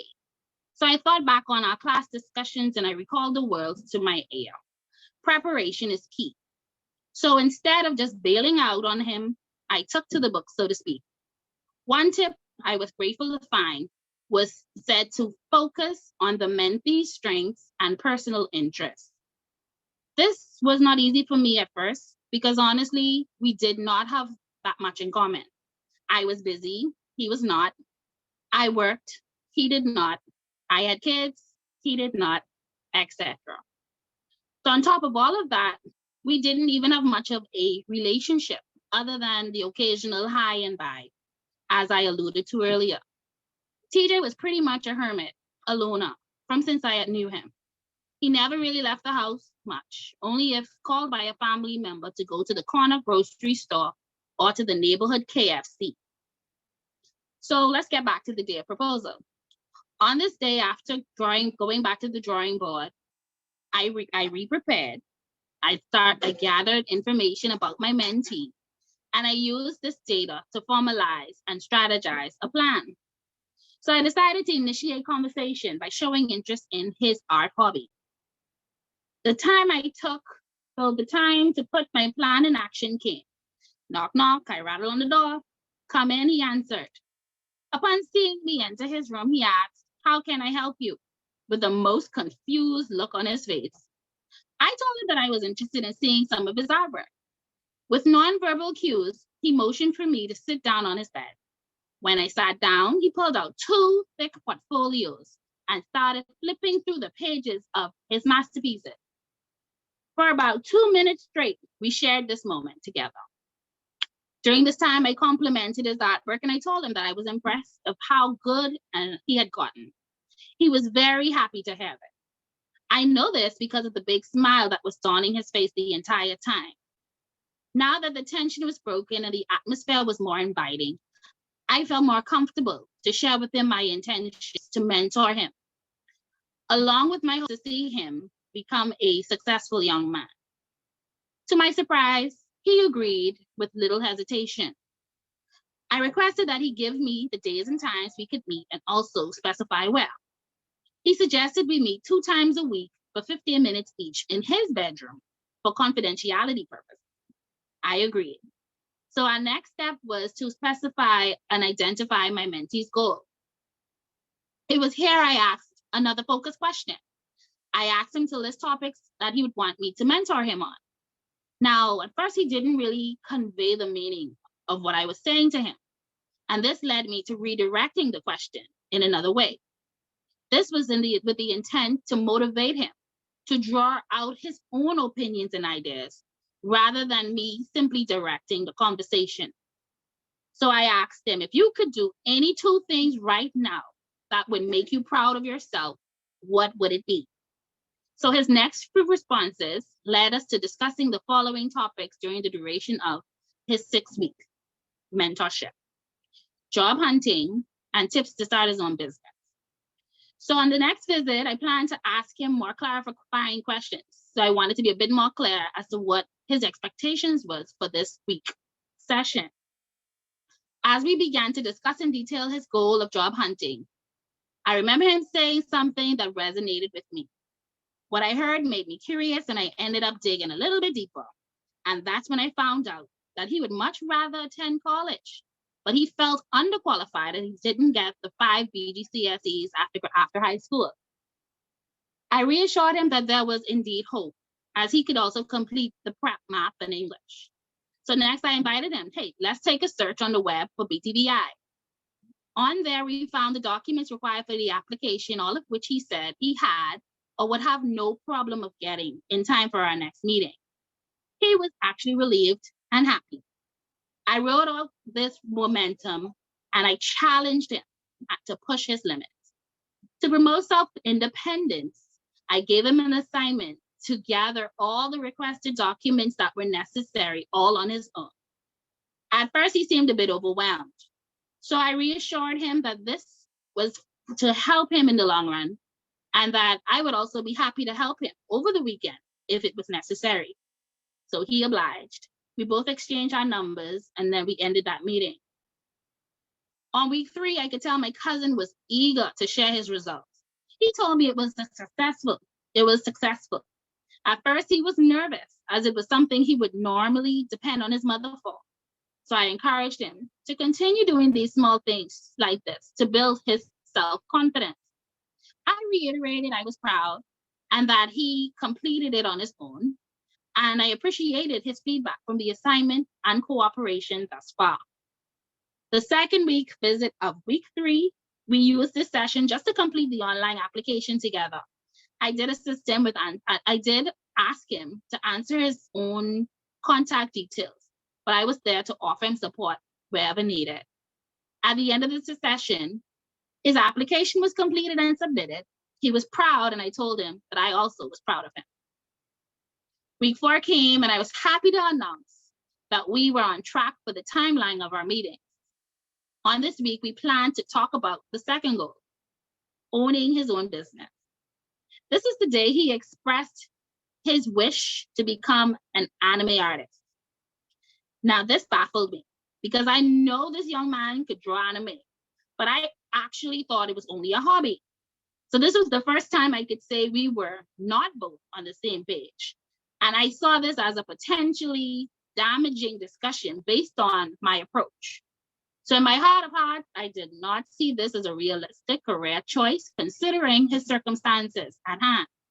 However, I also didn't want to crush his dreams or dampen his hopes. So to navigate through this challenge, I knew I had to be honest, but in a tactful manner, optimistic and not cynical. So I chose to use the sandwich approach with combination along with the SMART goals technique as the best way to show him that maybe we could just use his art in another way to attain a more realistic goal. So homework was given again this time for him to brainstorm, other ways he could make his dream of becoming a working artist a reality. So our next meeting was a call as I had an unplanned emergency. We discussed his progress and I reassured him to pray for guidance. And I told him that his gift would make room for him. Though the call was short, it seemed to be the boost he needed because a few days later, he called me with exciting news and said that he would only share this news with me face to face. Now the week had come, the last week, and I was the eager beaver. I couldn't wait to hear his great news. So he proceeded to tell me that he was stuck, but he remembered something. Oh, he proceeded to tell me that he was stuck, but he remembered something that I had said a couple weeks before. Think out of the box. Then he said he thought about Facebook. So he chose to post his art on the web pages under the caption, need an artist. And he got a hit of a lady who was actually writing a book and was looking for an illustrator. She said she liked his style, and just like that, he was booked. At the end of this process, my mentee had successfully identified 2 goals that were important to him. And he met each goal within the time frame allotted, which was also our collective goal. I could truly say that this mentor-mentee relationship was mutually beneficial. My mentee discovered his purpose and self-confidence. And I discovered that even though my schedule is busy, I should not just blot myself out from the world. And I also have a lot to share to this world. And I should allow myself to tap into that side a lot more. That's it.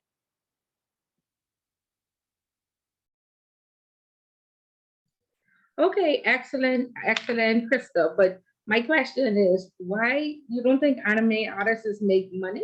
I mean, all the cartoons out there. They make money, but on the book in the Bahamas, Bahamian scale, book, he don't have to do it in the Bahamas. Where you gonna do it? Where did he get? This person wanted it for the children's book. It was a Bahamian lady. Okay, so that's where. That's what I'm saying. But he was a big market out there. And I understand what you were saying. It's a big market. He was in marketing. Right. So he needed more assistance in marketing. Yeah. So just say that we have to cater to not only one type, you know what I mean? Not only anime. You're so good at this, you can do anime as well as whatever. So I don't knock down what is important. You know, that's what he liked. You know, and sometimes people don't know how to separate reality from, you know, whatever they like. You can't do what you always like, right? But when you're trying to reach out to somebody, even though it don't make no sense, you gotta appease them a little bit. You know what I mean? Like you gotta stroke, especially with men, you gotta stroke the ego a little bit. Oh, this is very good, you know. But we make let's go online and see which type of art would make you the most money. Right. Okay, you know, stuff like that. But that if he likes anime, let him do anime. But then you also have to do something else to make you money if anime is making the money. You know, and that's what you, like you say, you use the SMART goals. What is the goal that we trying to achieve? You need to develop a career so you can make money, correct? Let's see what can make the best money or the most. You know, and if it's anime, go with anime. And if it's something else, you go with that. Plus, but you can't devote all the time. Anime will be to make you feel good. After you already paint this boat or whatever type of art it is, then you do that, you know. So be careful with shutting down. Like people just like different things. And when people are unique, they are like hell bent on this is what I want, this is how I want it. So just let them be. Okay, let's see what Renique says. Go ahead, Renique. Hi, I just wanted to say that I agree with Miss Bullitt, definitely, because I have a nephew. He's in grade 11, and you know, I was talking to him maybe a week or two ago. You know, I was like, you know, you getting ready to come out of school, you know, what you want to do, come out of school. And he told me he wanted to do game design. Now, his mom feels like, I don't know why he want to do game design, because like what he could do with that here. And I'm like, game design is making any money. If he's afforded the opportunity to go off to school, who's to say he even coming back? Who's to say he want to come back? Like, we don't know where our opportunities are going to lead us. That one hit he got may lead him to another opportunity that allows him to further his goal. Yeah. Yeah, because word of mouth is the best advertisement. And so if he does a good job for this woman, trust me, she'll be telling other authors, oh, this is who you go to. Yeah. You know, and then he can search that. Listen, all you need is a web page. And I think I asked y'all last week to find out about Scotia's e-commerce platform. That means you could get payments from anywhere in the world, right? Once you sign up with Scotia, they all found out about it. Anybody found out about it? No? I saw e-commerce. No. I saw e-commerce, but I think that's more corporate and commercial line. Yeah. So I was training in our corporate, our business field, but our e-commerce that more for business clients based on what I know. So he would be a business. He would open his business account on Facebook and say that I offer I do art. And so anybody anywhere in the world would be able to make a deposit and as paying Yeah. right through his website. That's how, right. So he would be an established business, get a business license or whatever. So we have to think global. You know, Yeah. we ordering stuff from Shein, like they're coming all the way from China, eh? Yeah. But what I Okay. realized too, I noticed a lot of kids that I think it's the X Gen, that's what they call the the new generation, whatever they call Mhm. Generation X. yeah, Generation Generation X. X. A lot of them like anime. A lot of them like anime and like virtual, and they like technology. Like the whole world based on technology. And that's where And all the money is. yeah, That's where all the money is. So yeah, it ain't something that we used to, but I can tell you, if you go Google it and go on Indeed and Glassdoor, you'll see yeah. the jobs. Somebody just got a MBA in social media, something. I was Wow. like, what? Yeah, but I think it's possible. I think it's possible to achieve those type of job in the Bahamas. It's just having that exposure and knowledge to be able to Mhm. do the work from here. We don't have the resources here, but if we can get the resources, I feel as if because we have a lot of well-minded persons in the Bahamas, like a lot of funny persons, a lot of creative minds. So I feel like it's Mhm. possible. I honestly do. I just feel like we just don't have the resources here to push us on that level that every other country has. Okay, so And Rob, maybe you need but to you know try what? some of the conventions. You Yeah. go to the conventions, and what's the name of that DJ, the very popular young one? You mean overdose? I think Overdose. overdose. You see what Overdose is doing? He intends to come back home, but he is going to the various Caribbean islands, going to Canada, traveling and putting his name out there. So Yeah, that when he comes back home, he in Florida. they will He know who always in he Florida. is. You see Miss what I Bella, mean? you say 10 years it taken to knock the world out of you. You still talking about overdose? Oh, yes. But again, he's a young entrepreneur, Yeah, and but I think he's overdose really well excellent. known though. He well He's known. the best. I Or grew up on even 100 think Jam. there's an I artist, wouldn't a say he's the young best Bahamian DJ. Nah, artist. that he's not the best DJ. Sorry to say, but I he's feel so. Because of his age, I he's just well think he's diverse. excellent. He's well diverse and well known, Yes. but Okay. There you go. he is not the best DJ. He is not one of the best. No, he is a very popular DJ. If you want a lot of persons to come to your party, let him promote it. But he is not Okay. a good DJ Look, in my point of view. my children always talking about overdose, and every overdose function, I just have to look it up to make sure it's safe for them to go. I like Overdose is overdose. DJ the Krista, same song even like three, four even when times. Number songs in the world. Jesus. even when I listening to getting the secular out me all day, I just still know what's going on to keep abreast keep up to date with my judge. I just know, like, what I read today is something about Lil Wayne, and I thought it was excellent. Y'all heard the story about Lil Wayne? No, I didn't know it. Okay, he was detained by immigration in Dubai, and he must have been there for a concert or something, and they didn't realize it, and so they called the police. The police took like 2 hours, and one of the officers recognized, like, oh my God, this is Lil Wayne. Why did y'all, detain him? But anyway, they let him go, and the next day, the commissioner of the police came to his hotel and bought him a Frank Mueller watch that was $25,000 to apologize. Yeah, And then whilst he was leaving, he said Lamborghini or Ferrari. So Lil Wayne thought that um, he meant like what is better, and Lil Wayne said, well, Lamborghini. And so he said, just the prince is very apologetic for you being detained. And so Lil Wayne said, don't worry about it. And in 3 weeks, the prince sent a brand new, he asked him the color, and he said black, a brand new black Lamborghini to his house wherever he lives in Atlanta or somewhere, as an So if apology. that happened to me, they can do the same because I confused. I don't know if you have the same stats as You're Lil Wayne, but you're you as try it, popular as Robert, you Lil try Wayne.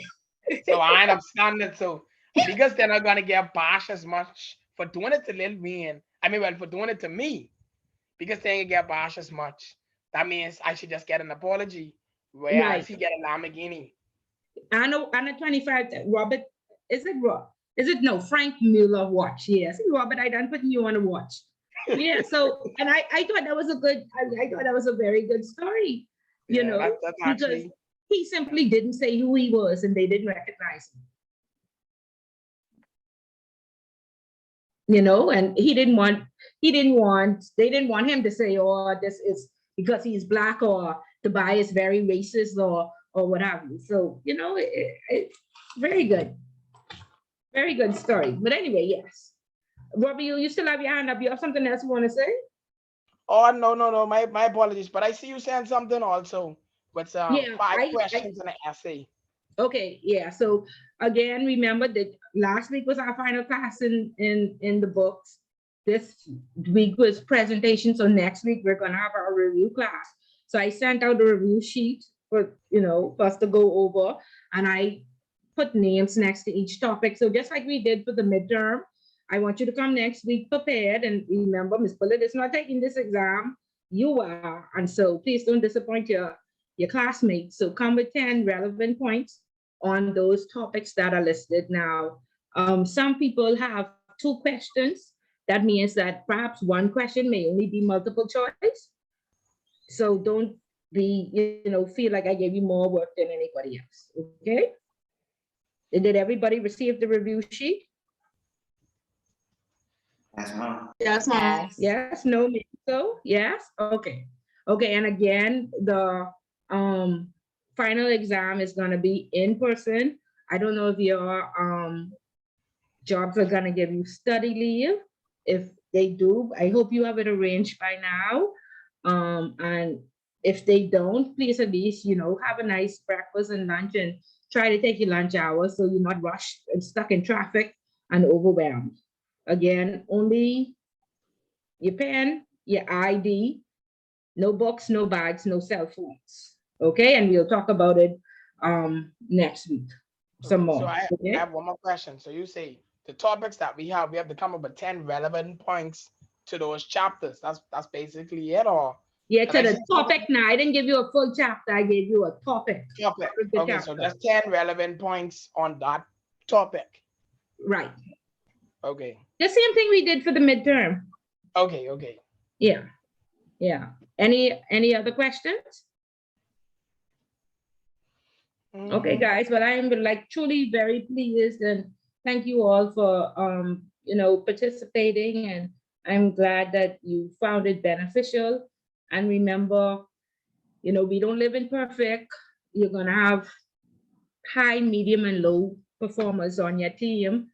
You have to do your best to try and treat them equally, understand, things from their point of view, even if it's, unfamiliar territory for you, research it, and try to meet them, halfway or at a point where they, are comfortable, whilst too in enforcing the rules and making sure they understand the mission and vision of the organization. So back again to what Benique said, balance. Balance is key. Okay, and I'm glad that many of you were very transparent.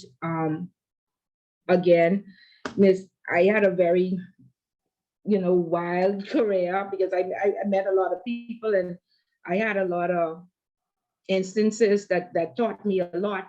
And I know being honest and truthful is without being harsh. People think that you being offensive or harsh if you tell the truth. And we live in a world where most people just tell a lie or turn a blind eye or just avoid a situation. But you can't, and so you have to be able to have compassion when it's time to have those tough conversations. And my number one tip is don't have those tough conversations when you are upset or when you're mad, and always think if it was you, how would you want to be treated? If you told somebody something in confidence, would you trust them if they told somebody else, or would you still think that they are credible? And as we can see from the mentoring, there's so many people out there, everybody needs help. And a lot of people just don't know how to speak up and ask, and men in particularly don't want to feel weak. So, you know, they shy away and they suppress a lot of stuff. And so, you know, please be kind. Please be understanding. Know that human beings make mistakes, and you know, sustain them. It doesn't happen overnight. At minimum 21 days for habit, and Miss Bullet still need mentoring. Okay, so do your best, and so far you on the right track. And if somebody asks, you know, builds up the courage to ask for help, make sure if you can't do it, then you know, don't just leave them lingering. There's a lot of people, you know, tend to say, oh, I wish I had done this, or I should have done something sooner, or you know, something to that effect. Okay, so like I say, do your best. And even when it's difficult, because I had just promoted the person who stole $70,000 from a blind man to our senior teller. And so, of course, I was embarrassed. And she was in employee of the year so many times. So, of course, you know, if you see Miss Bullet, yeah, but that's your favorite. That's who you promote. You know, I still had to show up and supervise. Another very personal thing happened with me. One of my tellers, for a while, my car wasn't working, and so my best friend and her fiance used to drop me to work, and I used to pick this teller up and bring her to work too, but my car wasn't working, and they say, well, if you used to pick her up, you know, we could pick her up, and we started to pick her up, and behind my back and my best friend's back, she started to date her fiance. Okay, and my best friend kept saying, but why can't you just fire? Why? You must know with this. You must have set them up. And honest to God, I did not know. And I was so embarrassed. And it was, you know, I didn't want to tell anybody. And so I struggled. I still had to supervise her. And I couldn't treat her any differently. And every day my best friend was like, oh, I see you talking to her. I was, you know, it was crazy. I still had to supervise. You know, eventually, during the performance appraisal, she told them, now I gave her outstanding, she told them what happened and said she don't think I would give her a fair rating. And so they spoke to me and said, well, should they send her to another branch? I said, whatever she's comfortable with, because I, you know, so I still had to supervise. Okay. Another time, co-worker sat next to me and was telling me that she's pregnant and her parents are Christian. And I mean, I had just met this girl from the IT department to come and change my computer. I didn't even know her. And she was there just crying and too saying she don't know if she could live. So I had to deal with that. And then another time, somebody else was pregnant, or some teenage child was pregnant, and told her cousin, who was the manager. And the manager came to me, Miss Bullet, I can't take it to the clinic to see if she's pregnant. They may think I'm the father. Could you please? I say, I can't take her, you know. And so these are very personal things that you think does not happen to work. And we should say, well, this work, this is the Royal Bank of Canada, don't bring that drama here. But these are real life situations. And if people share them with you, try to help, or, you know, find somebody who could help. Okay, but in the end, you still have to be a supervisor. You can't, like I say, if somebody you don't like, or something goes wrong, and in this life things will go wrong, you know, at some point I say, I have to give this girl outstanding, because she could feel like any other rating I give her, it was because I had a vengeance against her. But, you know, so I pray that you all don't have, you know, these experiences, but if you do, refer it, but don't just let it linger, because they can escalate.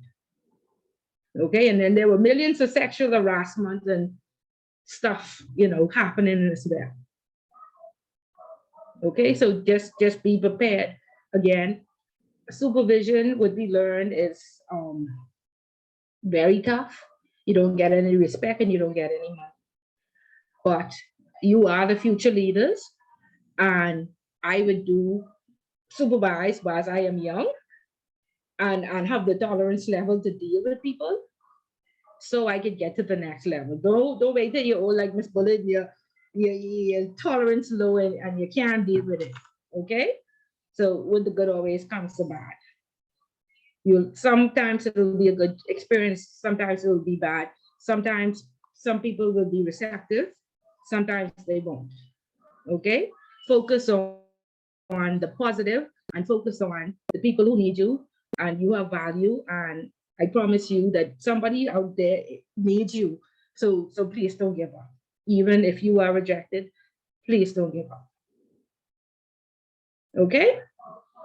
Okay, guys, that's Miss Bullet last sermon. Only one more we can listen. You're free, but I'm very, very proud of all of you that you held on to the end. And it is very tough to go to work and go to school, and you did it. So please plan your celebration and be proud of yourself that you made it this far. And if you made it this far, you definitely will make it. Okay, and my whole thing is that you walk away from this class and you would have learned something and that you could apply it in your organization. So, I don't need to, most of you seem to comprehend. You just need to, and most of you already have interactions and you all came here with a lot of value. So, I don't have to stress you all out, trying to test if you learn anything. But of course, that's a part of the program and that's what's required, for a final exam. But I am quite, pleased with all of you, and I feel that all of you have successfully completed this class. Okay, so we'll see you next week. Thank you. And make some preparation so you're not overwhelmed. All right. Okay, have a good evening. You too. All right, Okay. Good night. Okay, good night, night. everyone. Good night, everyone. Great job, everyone. This was a good class. Yes, good job, great job.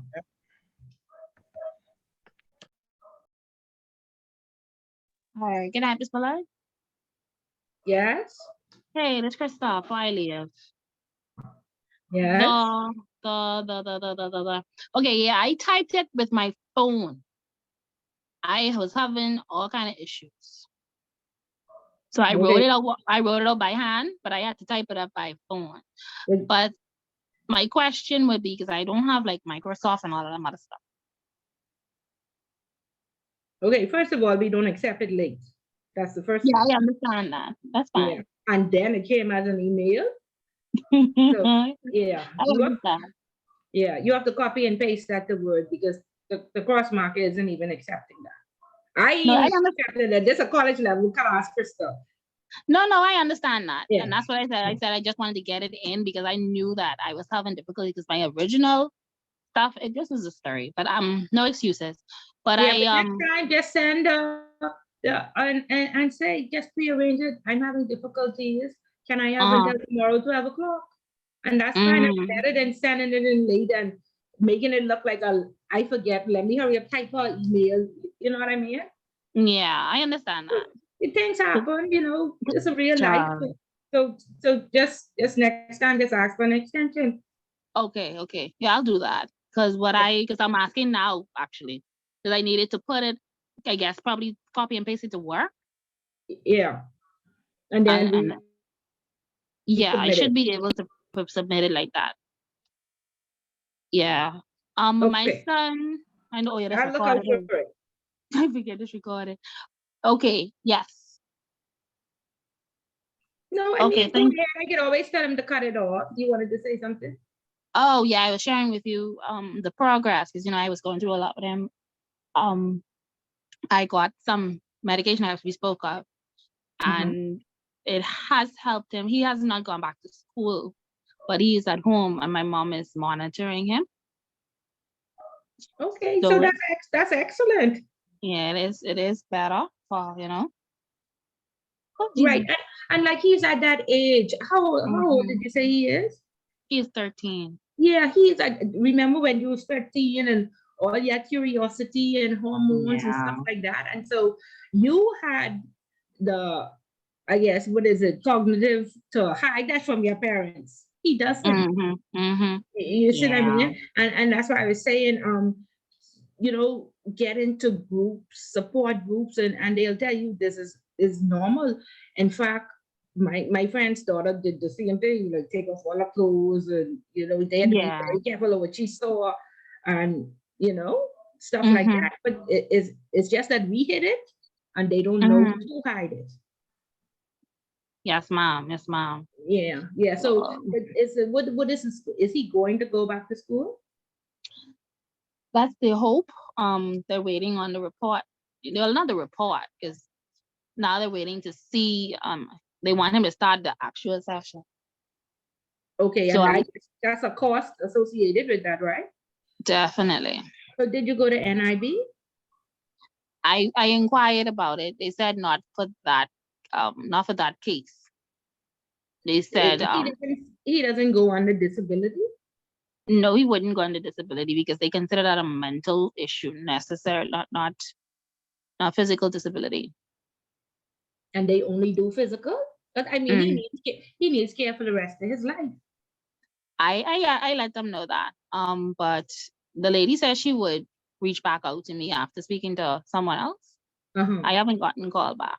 Okay, we'll call her back and I probably have to follow up. Stay on it, because I am almost certain that my friend is getting some type of stipend or something, because he even went to social services and say, look, this for the rest of his life, her life, and it's very expensive. So there is options out there. You know what I mean?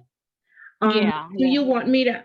So this center, like I said, because his daughter is now over 18, and she is at the center in Orlando, and I think that is free. Would you want me to get that information from him for you? Would you? Yes, please. I would be open. Yeah, okay, because he did the Blairwood. First he did the Garvin Times, and I think they kept it till she was put 50, and then he was saying, but she needs to be more developed. So then he sent her to Blairwood, but he just simply could not afford that. And that's how he started to look around for the medical stuff. And then he found this place in Orlando. So I'm going to get that information from him for you, so you could go online and see, if other options are out there. Yes. Right. I appreciate that. Okay, no problem at all.